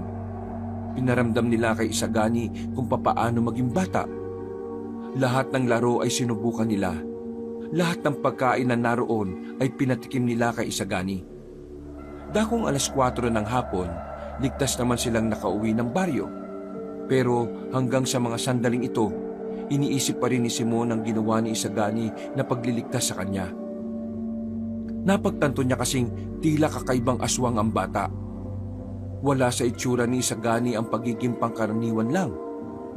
Para sa isang batang aswang na tulad ni Isagani, nakakagulat ang kakaiba nitong lakas at bilis. Na sa isang iglap lang, nagawa nitong paslangin ang isang aswang. Naalala ni Simon ang sinabi ng lalaking si Damo sa kanya. Prinsipe ng isang angkan si Isagani. Kaya palagay ni Simon, isa rin yung dahilan kung bakit ganun na lang ang bata kong gumalaw. May problema ka ba, Apo? Kanina pa kita tinatawag Mukhang mas malalim pa sa balon ang iniisip mo. Po? Lo, iniisip ko po kasi yung aswang eh. Bakit? May mga naging biktima na naman ba sila? Wala naman. Pero tingin ko kasi may pinaplano silang kakaiba. Yung mga kasamaan kong albularyo, ang sabi nila, mas mabibili sa mga aswang na nakalaban nila sa kabilang gubat nung nakaraan. Tigid mo ba? Dapat na kaming umalis dito. Okay lang po ba sa inyo? Napag-usapan na rin kasi namin ni Alan na dalhin kayo sa bayan. Makikitira po muna kayo pansamantala sa bahay ng tiyuhin ni Alan doon. Mabait naman po yun at kilala naman po niya ako. Papayag kaya ang lola mo? Alam mo naman yon. Kahit alam naman niyang laganap ng aswag hindi yun basta-basta aalis dito sa bahay natin. Ayun na lang po ako mausap. Ipaliwanag niyo ang tunay na sitwasyon. Sa totoo lang, Apo, Kinakabahan nga rin ako sa pagiging kalmado ng baryo kahit na may bantaan ng mga aswang eh. Bukas po ng umaga, Lo. Aalis na kayo dito, ha? Ay sige, kakausapin ko na muna ang lola mo. Ikaw na munang maggatong dito ha. Umayag naman si Aling Hasmin sa gusto nilang mangyari. Bagay na nagdulot ng pagtataka para kay Simon. Hindi nila inakala na maiintindihan agad ni Aling Hasmin ang paliwanag nila. Nung una kasi nila itong sinabihan, nagmatigas ito dahil ayaw umano nitong iwan ng bahay nila dahil doon na sanay si Isagani. Ganun pa man, nagpasalamat na lamang si Simon dahil walang naging problema sa matanda. 2:00 ng madaling araw, paputol-putol lang ang tulog ni Simon. Hindi niya maiwasang hindi maging tamang hinala. Tuwing didilat siya, pakiramdam niya ay may mga aswang na nakamasid sa labas. Bumangon siya. Sumilip na naman siya sa labas. Pero wala naman siyang nakita. Kalmado rin ang anting-anting niya. Huminga siya ng malalim at saka uminom na lamang ng tubig. Sa kalagitnaan ng pagiging tulala ng binata, biglang naging aktibo ang kanyang anting-anting. Narinig niya ang umiiyak na boses ni Carmela. Nararamdaman niyang nasa panganib ang babae. Pero nagdalawang isip siya dahil walang maiiwan sa bahay nila. Kaya naman sandali pa siyang nag-isip kung ano ang gagawin niya. Pero nang marinig na parang palakas na ng palakas ang iyak ng dalaga, dito na niya naisip na puntahan si Carmela. Kampante naman siyang walang makakalapit sa kanilang bahay dahil sa dami ng pangontra sa bakuran. Agad niyang nahanap ang dalaga. Napapagitnaan na ito ng 2 aswang. Pero nang lumapit siya roon, ay bigla na lamang tumakas sa mga yon. Takot na takot ang babae, nanginginig ito at wala sa sarili. Carmela, ako ito, si Simon. Ligtas ka na. Simon? Oo, huwag ka na mag-alala. Umalis na sila. Ligtas ka na. Maraming salamat. Akala ko, hindi mo na ako ililigtas eh. Mahal na mahal kita, Simon. Huwag mo akong iwan dito. Anong sinabi mo? Mahal na mahal kita. Salamat pero... Biglang sinakal ni Simon ang babae. Ilang sandali lang ay pumangit na rin ang mukha nito.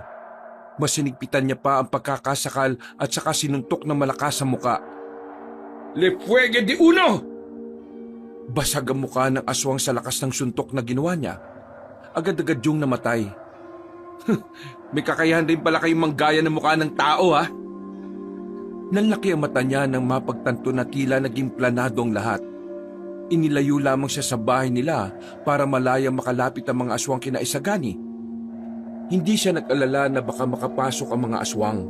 Ang inaalala niya, baka malaman ng 2 matanda ang tungkol sa pagiging aswang ng bata. Dali-dali siyang tumakbo pabalik. Pagdating niya, dinatnan niya ang isang nakakagimbal na eksena. Hindi bababa sa 10 aswang ang nakahandusay sa bakuran nila. Lahat ng yon ay wala ng buhay. Dumanak ang dugo sa lupa. Habang ang 2 matanda na nasa pintuan, nanlalaki ang mga mata. Nabigla sa nasaksihan, hindi makapaniwala. Isagani! Nakatayo ang bata sa gitna ng mga aswang na pinagpapapaslang nito. Nabahira na ang buong katawan nito ng dugo. Namumula ang mga mata. Maging ang bata rin ay nabigla sa ginawa niya. Papa, ipinagtanggol ko lang po sina lolo't lola. Mabilis na lumapit si Simon at binuhat si Isagani para pumasok sa bahay. Isinarado nila ang lahat ng bintana pati ang pinto. Hindi natin mahihintay ang umaga. Aalis na tayo ngayon. Teka apo, ano bang hindi nyo sinasabi sa akin? Bakit ganyan ang mata ni Isagani? Paano niya napatay ang mga aswang na yun na parang walang kahirap-hirap? Anong meron? Anong klaseng nilalang itong batang ito? Lo, wala na kong oras para magpaliwanag. Baka may mga dumating pang aswang.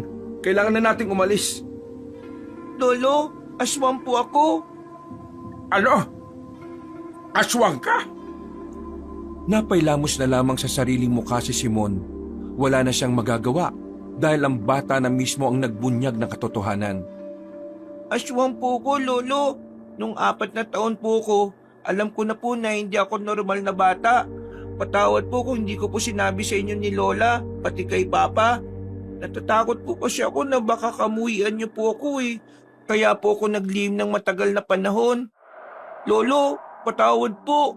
Huwag po sana niyo akong kamuhian. Hindi naman po ako masamang aswang, Lolo eh.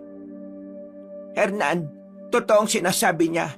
Hindi siya gaya ng ibang aswang dyan na kayang pumaslang ng tao. Mabuting bata ang apo natin. At alam mo ang bagay na ito, Hasmin? Sanggol pa lamang si Isagani. Napansin ko nang may kakaiba sa kanya. Nang mag-1 taon siya, nakita ko na ang pamumula ng kanyang mga mata. Nang mag-4 na taon siya, nakita ko rin ang kakaibang mga galaw niya. Kaya naisip ko noon na baka aswang ang apo nating si Isagani. Hindi ko sinabi sa iyo kasi iniisip ko na baka matakot ka sa kanya. Matakot? Anong tingin mo sa akin, Hasmin? Bakit ako matatakot sa batang yan? Itinuring kong apo yan. Tayo ang nagpalaki dyan. Kilala ko yan. Kabisado kong ugali niyan. Paano mo naisip na kakatakutan ko ang batang yan? Hindi naman ako nagagalit dahil aswang siya. Mas lalong hindi ako nakakaramdam ng pagkamuhi kasi ibang nilalang siya. Alam niyo kung saan ako nagagalit? Kasi hindi niyo ako pinagkatiwalaan. Pakiramdam ko, iniisip niyo sa isang iglap lang itatakwil ko si Isagani kasi aswang siya. Tulad ninyo, kaya kong tanggapin kung ano siya dahil mahal ko ang batang yan. Nakakasama lang ng loob dahil sa pamamahay na ito. Ako lang ang walang alam. Kung alam ko na ganyan si Isagani noon pa, di sana hindi ko na siya pinilit kumain ng mga pagkain na bawal pala sa kanya.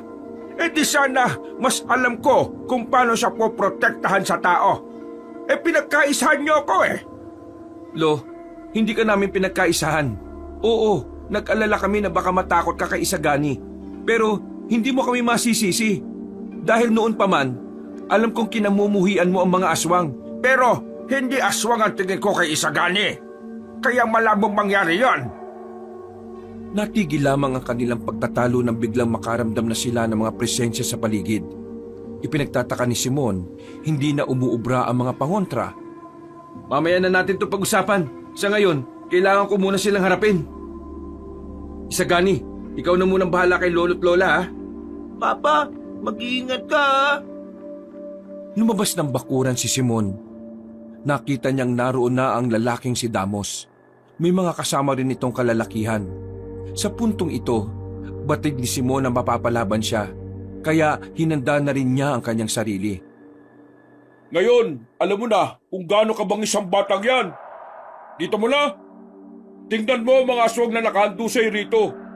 Kung nagawa niya sa mga kapwa niya aswang, hindi malabong magawa niya rin sa mga katulad ng tao lang. Kaya kung ako sa inyo, ibigay niyo na ang batang yan ng walang mangyaring gulo. Hindi masamang aswang si Isagani. Kaya manigas ka sa gusto mo mangyari. Hindi masamang aswang.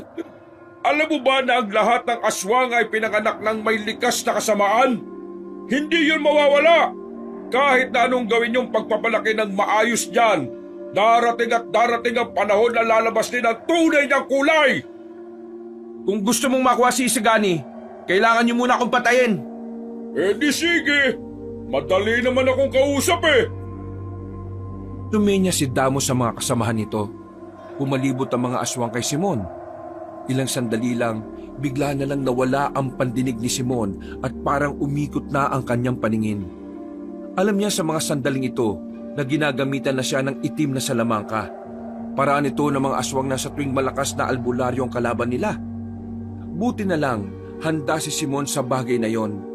Naging aktibo ang kanyang anting-anting at saka bumulong siya. Diwa ng kamalayan! Sa isang iglap, nawala ang panghihipnotismo na ginagawa ng mga aswang sa kanya. Agad namang umatake si Simon palapit kay Damos.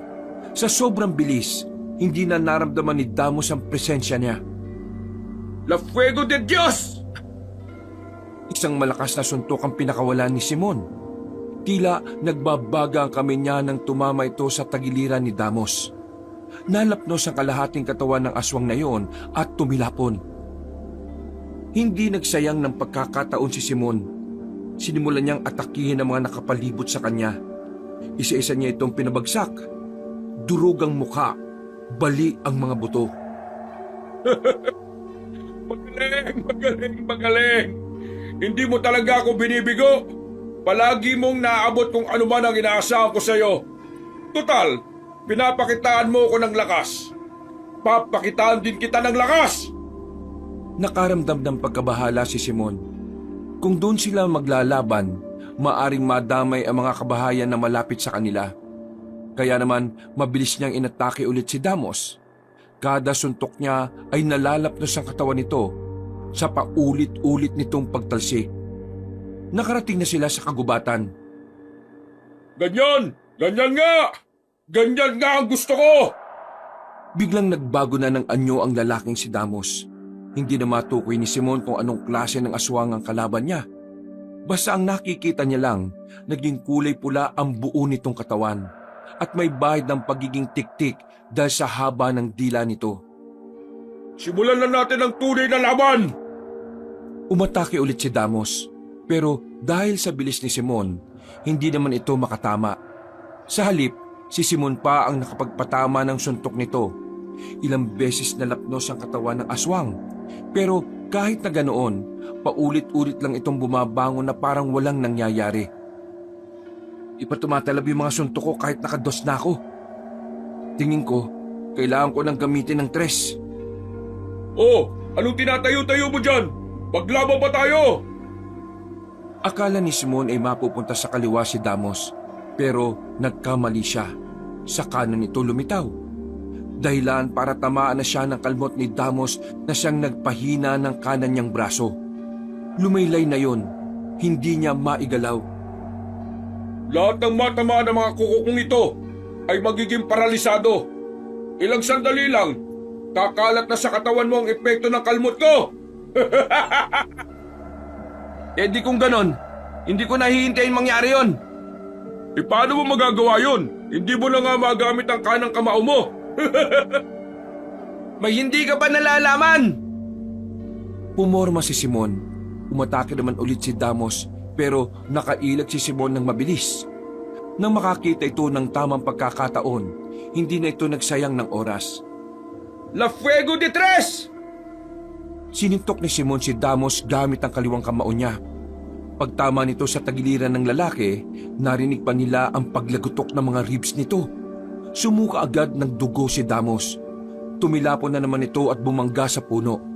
Hindi na ito makatayo nang lapitan ulit ni Simon. Ang La Fuego de Tres ko ay sa kaliwang kamao gumagana. Nagkamali ka ng pag-aakala na nasa kanan lahat ng puwersa ko. Sadyang hindi mo talaga alam kung anong kayang gawin ng anting-anting ko, no? Ano, Damos? Hanggang dito na lang pala buhay mo eh. Pasensya na pero kailangan kitang tapusin. Muling hinawakan ni Simon ang kanyang anting-anting. Bumwelo nito para gawin ang pinakamalakas nitong suntok. Halika! Ikaw ang tapos ngayon! La Fuego de Tres! Nang papatamaan na sana ni Simon sa dibdib si Damos, biglang may sumalag ng kamay niya. Nang iangat niya ang kanyang tingin, nakita niyang isang matandang lalaki. Nakasuot ito ng mahabang kulay itim. Mahaba ang puting-puting buhok. Kakaiba ang naramdaman ni Simon sa presensya. Nagdulot yun ng kaba sa kanya. Supremo, patawad. Di ako nanalo. Agad na dumistansya si Simon. Hindi siya pwedeng magkamali. Ang matandang dumating ay walang iba kundi si Abukay, ang supremo at pinuno ng angkan nila Isagani, ang lolo ng batang inalagaan nila. Nakakahiya ka, Damos. Ikaw ang inaasahan ko. Pero sa isang tao lang ay magiging ganyan ang kahinatnan mo. Nakakadismaya. Nang ituon na ng matanda ang atensyon kay Simon, naramdaman na lamang ng lalaki ang panginginig ng tuhod niya.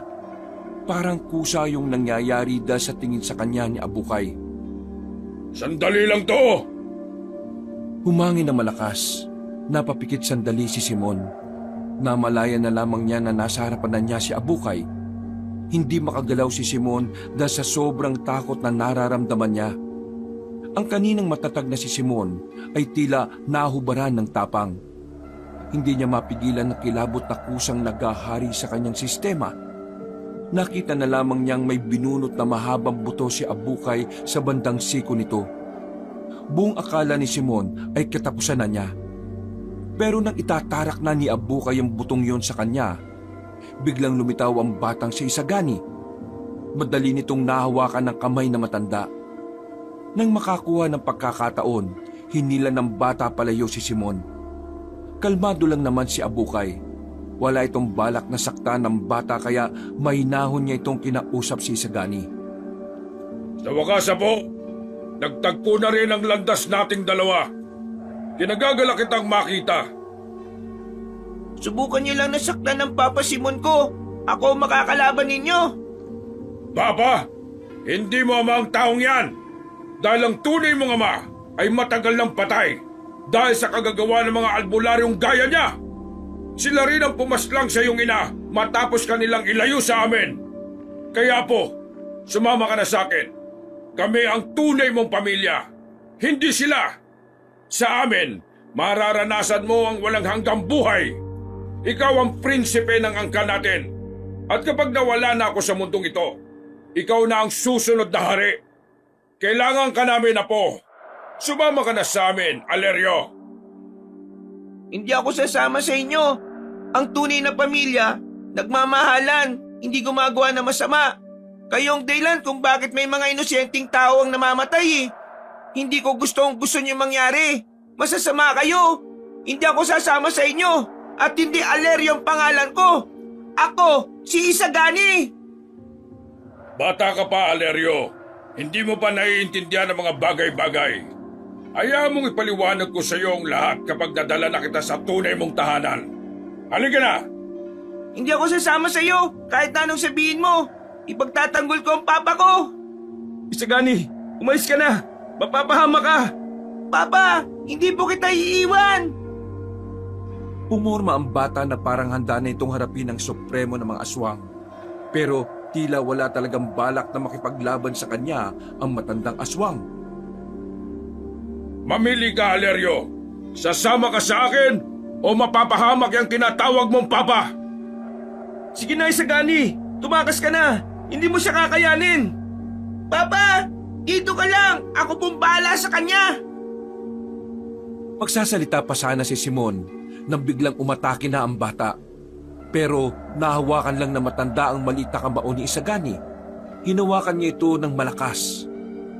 Hinawi siya nito ng malakas. Nakabangon naman ito kaagad. Hindi ko galing manakit ng bata. Isa pa, apo kita, kaya hindi kita papatulan. Pero huwag mo kong hintayin na disiplinahin ka, Alerio. Dahil baka hindi mo magustuhan. Kung ganon, edi hindi na lang kita lalabanan ngayon. Muling lumapit ang batang si Isagani at sinabuyan nito ng buhangin ng mukha na matanda. Sinamantala na yon ni Isagani para itakas ang kanyang ama. Mabilis na nakalis ang dalawa roon habang bitbit nito si Simon sa balikat. Makalipas lang ang ilang sandali ay nakarating na sila sa kakahuyan. Naroon din ang dalawang matanda at si Alan. Naramdaman ko kanina na may nangyaring kakaiba kaya pumunta ako sa bahay ninyo eh. Kaya ito, itinakas ko kaagad sila. Ayos ka lang ba, Apo? Ano nangyari sa'yo? Diyos ko, ano bang nangyayari? Nakakatakot naman. Sobrang lakas ni Abukay. Presensya pa lang niya, nanginginig na ang buong katawan ko. Tama lang na umiwas na muna tayo. Papa, pasensya na po at wala akong nagawa. Hindi, malaking bagay ang ginawa mong pagligtas sa akin. Pumunta na tayo sa tiyuin ko. Dumaan tayo sa kabila. Naroon ang sakayan ng tricycle. Hindi tayo pwedeng umalis ng baryo. Alam na nila kung saan tayo pupunta. Sa kuweba, doon tayo. Kuweba? Ang tinutukoy mo ba ay ang kuweba kung saan natin nakita si Isagani noon? Oo, doon nga. Tara na, bago pa malaman ni Abukay ang presensya ni Isagani. Wala na silang sinayang na pagkakataon. Dali-dali silang tumungo sa kuweba. Tumagal lang sila ng halos 1 oras sa paglalakad at maswerteng walang aswang na nakasagupa. Pagdating nila sa kuweba, sinindihan agad ni Simon ang nakita nilang malaking gasera doon. Dito kami nagkuta ng mga kapwa ko albularyo dati. Inalagaan namin itong kuweba na ito kasi sabi ko sa kanila, dito ka namin natagpuan ni Isagani. Napangiti na lamang ang bata. Maya-maya, pinagpahinga na muna nila ang dalawang matanda at si Isagani. Habang si Simon at Alan naman ay nasa bungad ng kuweba. Nagmumuni-muni. Anong nangyari? Hanggang ngayon, ramdam ko pa rin yung takot mo, pre. Hindi ko rin alam eh. Parang kusang nanginig yung katawan ko nang makita ko si Abukay. Presensya pa lang niya. Kakaiba na ang epekto sa buong pagkatao ko. Ramdam ko, napakalakas niya eh. Anong plano natin ngayon? Sa ngayon, kailangan na muna natin magpalamig. Hindi tayo pwede magpadalos-dalos. Kailangan natin maganda sa susunod na pagharap. Nasisiguro kong hindi na palalampasin ni Abukay ang pagkakataon eh. Nakita ko, pre. Ang lakas ni Isagani. Hindi kaya siya ang totoong kakalaban kay Abukay? Bata pa si Isagani. Wala pa siyang karanasan sa pakikipaglaban. Kahit malakas siya, hindi siya uubra sa matandang binugbog na ng karanasan. Ang gusto ko lang mangyari ngayon, matalo si Abukay. Pero kailangan ko munang pag-aralan kung paano. Lumingon si Simon sa loob. Kita niyang tulala rin ng dalawang matanda. Habang si Isagani naman ay nakatulog na lang din dahil sa pagod. Napangiti siya ng mapait. Hindi niya inakala na ang batang ayaw na ayaw niya noon, ito pa ang magiging dahilan para mas maging matatag siya sa mga sandaling ito. Sigurado ko na nakarating na sa kasamaan ko ang mga nangyari. Kaya bukas, magkakaroon na tayo ng pagkakataon na makabalik ng baryo. Pasensya na, wala akong maitulong eh. Huwag kang antimang. Malaking tulong ang ginawa mong pagligtas kay lolo at lola. Maaasahan ka, pre. Sabi mo yan, ha? Oo naman, no? Makalipas sa mga sandali, pumasok na rin sila sa loob ng kuweba. Nanatiling gising si Simon. Hindi siya pinapatulog ng takot na hanggang sa mga sandaling ito, nararamdaman niya pa rin sa tuwing naaalala niya ang mukha ni Abukay. Nagbuntong hininga na lamang siya. Hindi niya alam kung ano ang gagawin niya para talunin ang supremo ng mga aswang. Aminado siya na wala pa siya sa kalahati sa lakas ni Abukay, pero hindi niya naisip na sumuko. Lalo na ngayon na nakikita niya ang posibilidad na baka mawala sa kanila si Isagani. Kinaumagahan, umalis na rin sila sa kuweba. Nakabalik sila ng baryo at wala na ang bangkay sa bakuran nila. Pero alam ng lahat ng mga tao na ang mga nangyari. Mabuti na lang walang nakakita sa ginawa ni Isagani. Pre, uwi na lang ako sa amin. At tawagan ko si Tio at sasabihin ko ngayon din tutuloy na tayo sa kanila. Sige pre, maraming salamat ha. Nagmamadaling umalis si Alan. Habang tinulungan naman ni Simon ang dalawang matanda sa paglilinis ng mga dugong naiwan sa lupa. Nang magtanghali, dumating ang mga albularyo na kasama si Simon.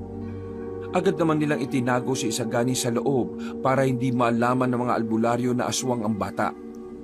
Nagkaroon ng kaunting pagpupulong ang mga albularyo tungkol sa gagawin nilang pag-atake. Ayon kasi sa mga ito, nalaman na nila kung saan kumukuta ang mga aswang. Tinutulan ni Simon ang ideya nila. Sinabi niya na hindi pangkaraniwan ng supremo ng mga aswang. Pero walang nakinig sa kanya. Umalis sa mga albularyo para pagandaan ang pag-atake sa kinagabihan. Napapailing na lamang si Simon. Hindi na niya nagawang pigilan pa. Ang titigas naman ng ulo ng mga yun. Gusto naman nilang mamatay.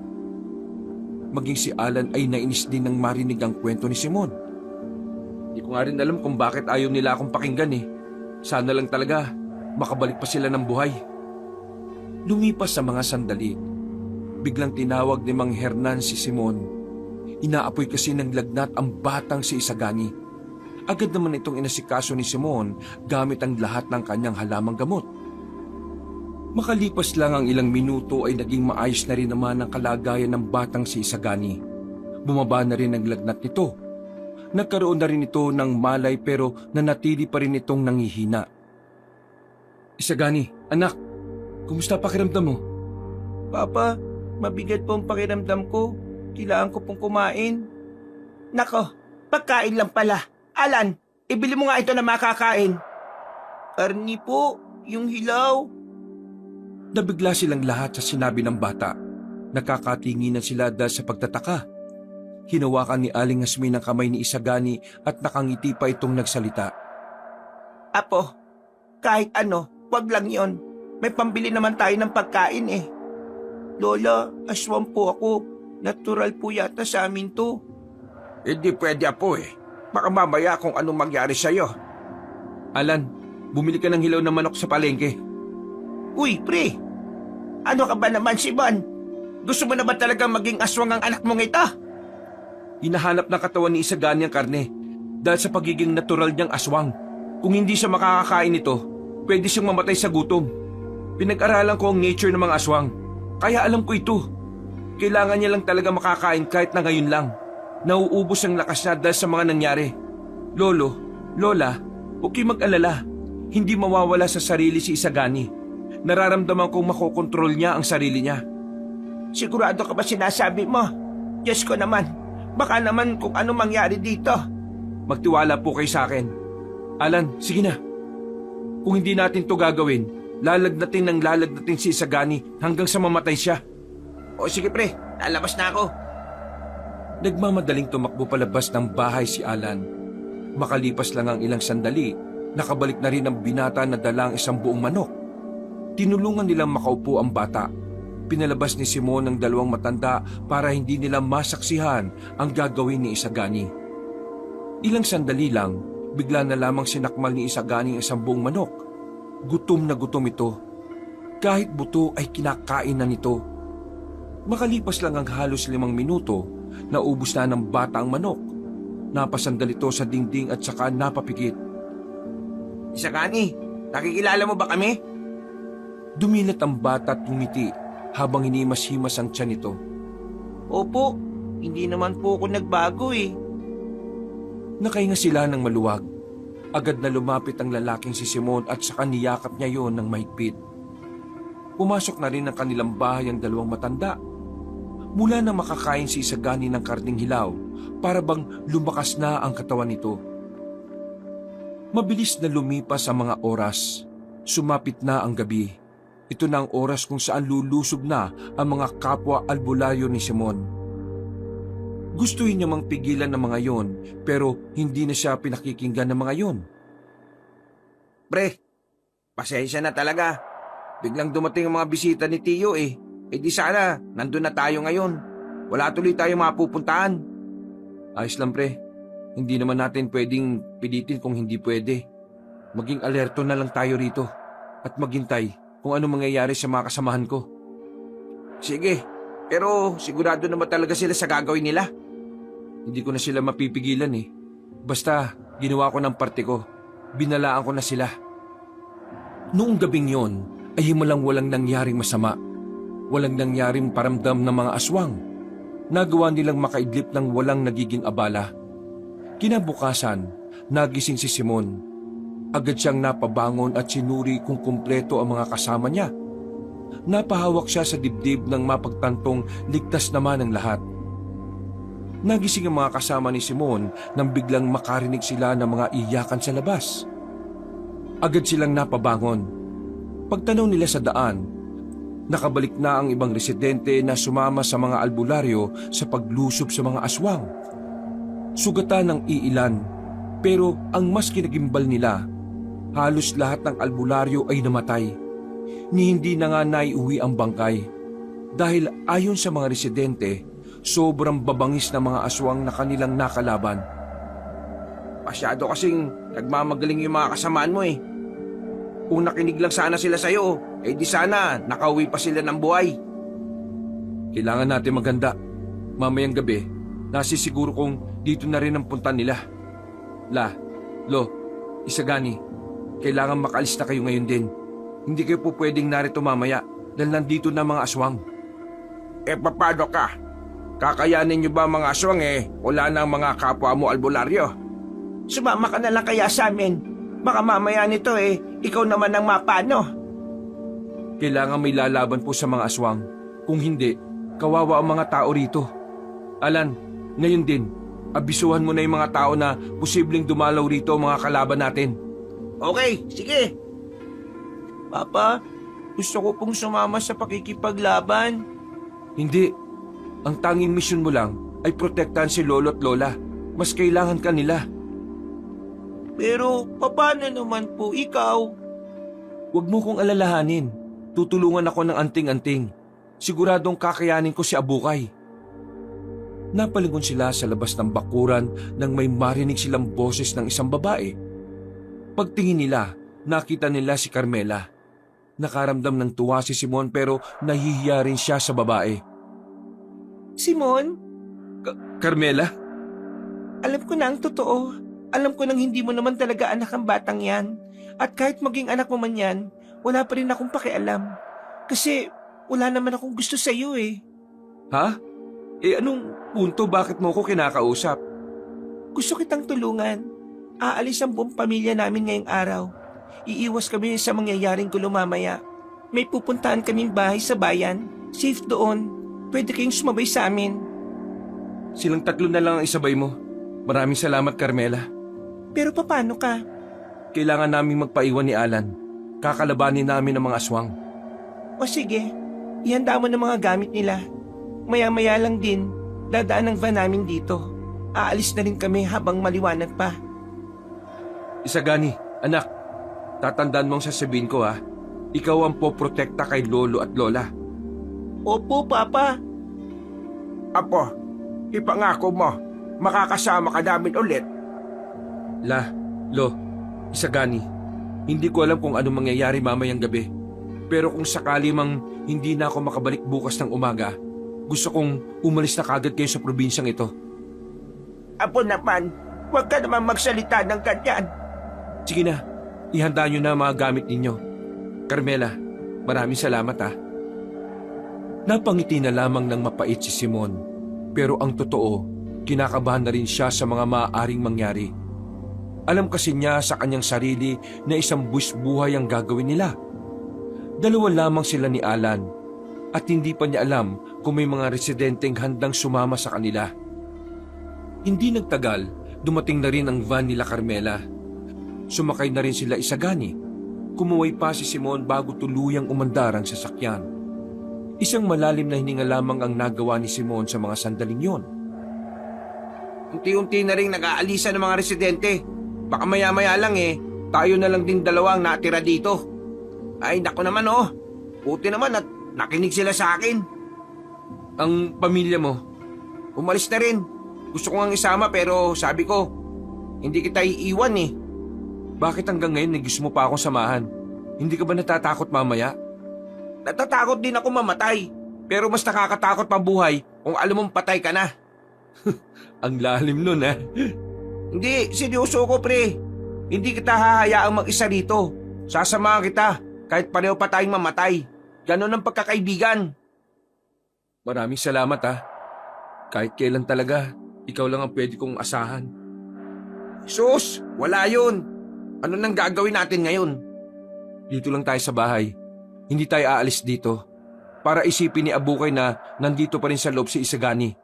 Hindi niya basta-basta madidetect yung bata dahil nilagyan ko ng pangontra yon para mawala ang presensya niya sa pandama ng mga aswang. Tumambay na lang ang dalawa sa harapan ng kanilang bahay. Wala silang ibang ginawa kundi ang makiramdam at maghintay. Hanggang sa tuluyan na ngang sumapit ang 6:00 ng gabi. Ang katahimikan sa buong baryo ang tila dumagdag sa kanilang kaba. Hindi sila sanay na wala silang naririnig na ingay. Pre, humanda ka na Kaninang tanghali pa ako nakahanda pre. Palagi mo lang tatanda na kapag nalagay tayo sa alanganin, una mong iligtas ang sarili mo. Mas makakatagal ako sa laban kaysa sa'yo. Langyang to Huwag kang magsalita ng ganyan. Lalo akong kinakabahan sa'yo Natawa na lamang si Simon sa sinabing yon ng kanyang kaibigan. Makalipas lang ang halos kalahating oras, naramdaman na rin ni Simon ang presensya ng mga aswang. Hinawakan niya ang kanyang anting-anting. Pumikit siya sandali at bumulong. Kapangyarihan ng anting-anting, ibigay mo sa akin ang kapangyarihan ng walang hanggang katapangan at lakas. Nang sabihin niyo ni Simon, namangha na lamang si Alan nang makitang parang umusok ng kaunti ang katawan ng lalaki. Hindi ka na yata albularyo pre. Superhero ka na yata Sa gilid! Tinulak ni Simon ang kanyang kaibigan at tinarap niya ang aswang na nagtangkang atakihin si Alan. La Fuego de Uno! Basag ang mukha ng aswang nang sapakin niyo ni Simon. Pero hindi pa roon natapos ang lahat. Bigla namang dumating si Damos. Sa puntong ito ay parang nakarecover na rin ito mula sa pagkakabugbog ni Simon. Ikaw na naman, hindi ka ba nadadala? Ngayon, ako ang gaganti sa iyong lintik ka. Walang ano-ano, nagbago na ng anyo si Damos. Lumipad ito patungo sa kanila. Marahas ang ginawa nitong pag-atake kay Simon, habang si Alan naman ay sinimulan na rin ang pakikipaglaban sa iba pang mga aswang. Nakauna ka lang sa akin noon. Hindi na kita paunahin ngayon. Ang dami mong daldal. Aray! Nagulat si Simon nang mabilis siyang nasuntok ni Damos sa tagiliran. Ramdam na ramdam niya ang sakit. Muntikan siyang tumilapon. Buti na lang ay naibalanse niya ang sarili niya. Hindi pa man nakakaporma si Simon, lumapit agad si Damos para itarak ang mahahaba nitong kuko.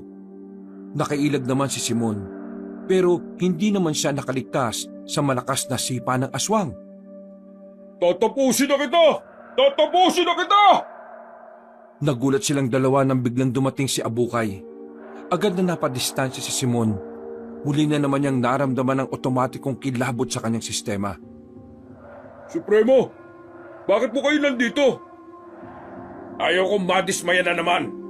Kaya ako nang gagawa ng trabaho mo. Dahil alam kong papalpa ka na naman. Pero Supremo... Nanlaki ang mga mata ni Simon at Alan. Lahat sila ay napatigil pati ang mga aswang. Hindi sila makapaniwala na hinugot lang ni Abukay ang ulo ni Damos. Dahil dito, mas lalong naghari ang takot sa sistema ni Simon. Pero pumikit siya at bumulong. Diwa ng katapangan, diwa ng katapangan, gabayan mo ko. Sa puntong ito, unti-unting naging kalmado ang kalooban ni Simon. Mabilis na umepekto ang anting-anting. Napansin din naman ito ni Abukay. Masaya akong malaman na ang makakalabang ko ngayong gabi ay wala ng kaba na nararamdaman. Salamat sa anting-anting. Kayo, huwag kayong makikialam ha. Manood lang kayo kung paano ko papaslangin ang isang ito. Ito ang mapapala mo dahil ayaw mong ipaubaya si Alerio sa akin. Kung gusto mo makuha si Isagani, kailangan mo muna akong patayin. Parang ganito ba? Namilog ang mata ni Simon nang nasa gilid na niya si Abukay. Malakas na suntok agad ang ginawa nito. Sa isang suntok lang, bali agad ng kaliwang braso ni Simon. Simon! Pre! Diyan ka lang! Huwag kang lalapit dito! Diyan ka lang, Alan! Ramdam na ramdam ni Simon ang pagkabali ng kanyang braso. Namimilipit siya sa sakit, pero tumayo pa rin siya. Hindi mo na magagamit ang pinakamalakas mong suntok. Wala ka nang magagawa ngayon. El Fuego de Dos! Mabilis siyang lumapit at nagpakawala ng suntok gamit ang kanyang kanan. Pero sa kasamaang palad, sinuntok lang din siya ni Abukay sa kanang braso. Tumilapon si Simon.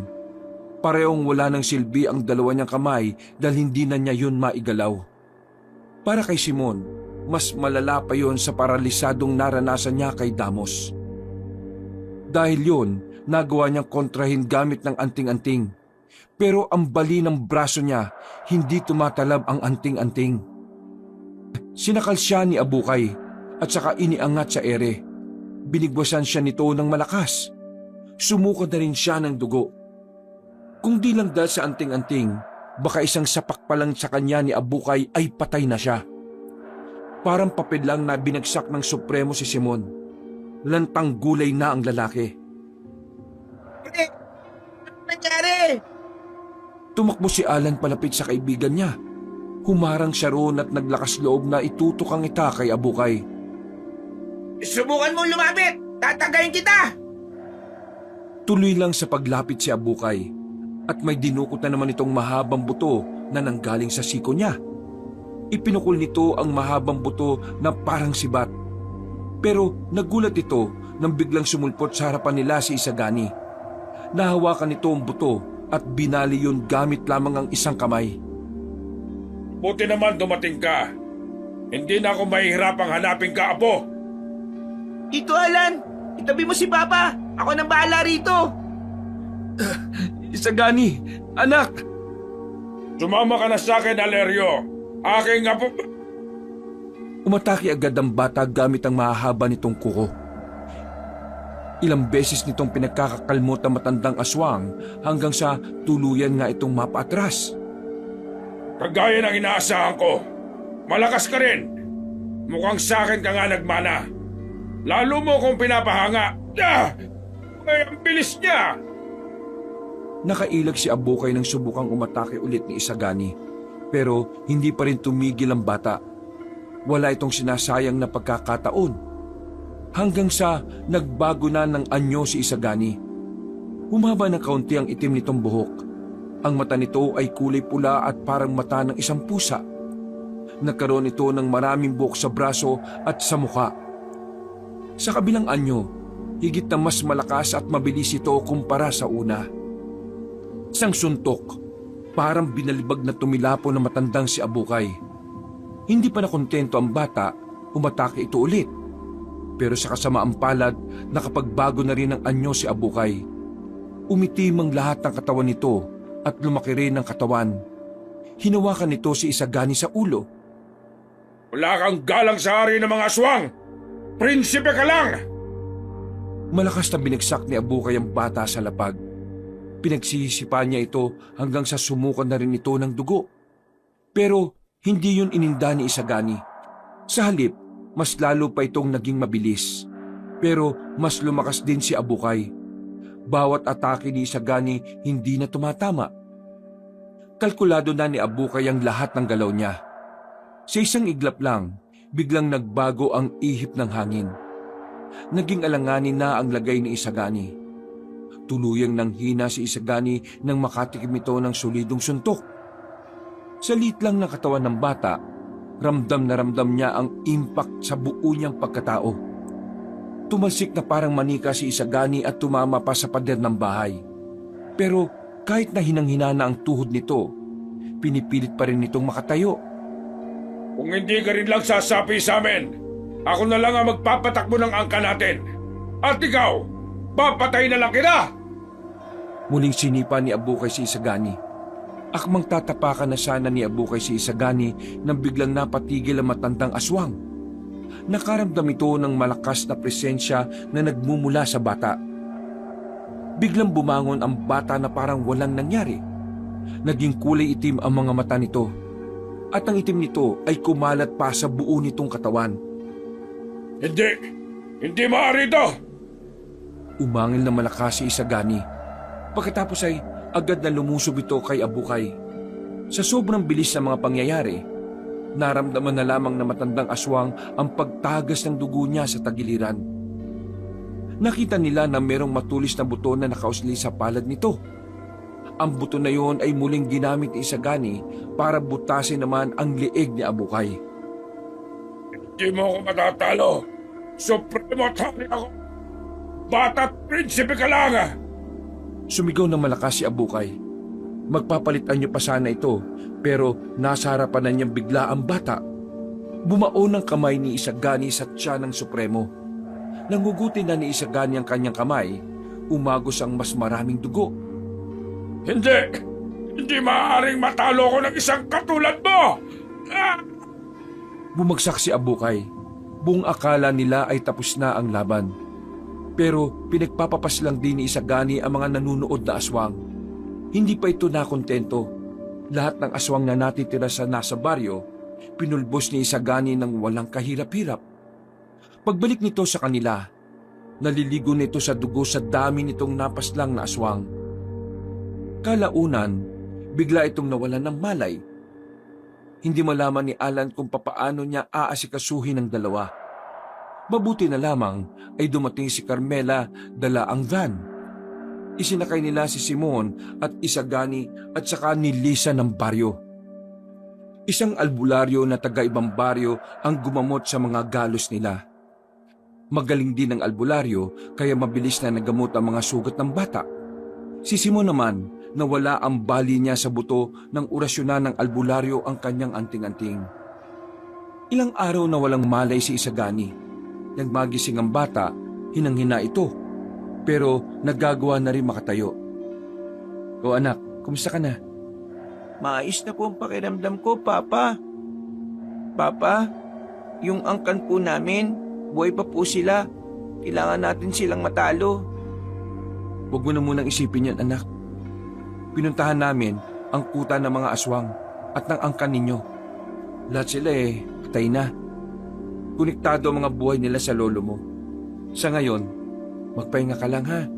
Kailangan mo makabawi ng lakas. Tama ang ama mo. Naubos ang lakas mo sa pakikipaglaban, Apo. Sobrang proud kami sa'yo. Diyos ko, sana wag na maulit ang lahat ng ito. Hindi ko na talaga kakayanin kapag may nangyaring masama sa'yo, bata ka. Isagani, ang galing yung dalawa ni Simon. Bagay talaga kayo maging mag-ama. Papa, maraming salamat din po sa inyo. Nakita ko po kung papaano nyo kami protektahan. Kayo po ang pinakamagaling. Oh, lahat naman tayo magaling. Kaya naipanalo natin ang laban na ito. Paano? Lumabas na lang kayo mamaya kapag kaya na ni Isagani, ha? May hinandang salo-salo sa labas, Pasasalamat daw sa inyo kasi nailigtas nyo ang sangkatauhan. Ayos! Food trip na naman to! Isang malapad ng ngiti ang mababakas sa mukha nila sa mga sandaling yon. Mga ngiting punong-puno ng saya at pagmamahalan. Sa pagkapanalo nila sa laban, ay nakamit na ni sa wakas ang kapayapaan para sa isa't isa. Lumipas sa mga taon, naging mas matibay silang pamilya. Nanatiling aswang si Isagani. Wala na silang nagawa para gawin itong normal na tao. Ganun pa man, tinanggap na lamang nila ang kapalaran ng bata. Ang mahalaga sa kanila ay mabuti at bukalang kalooban ni Isagani. Si Isagani ang kauna-unahang aswang na nagpakita ng kabutihan. Kaya si Isagani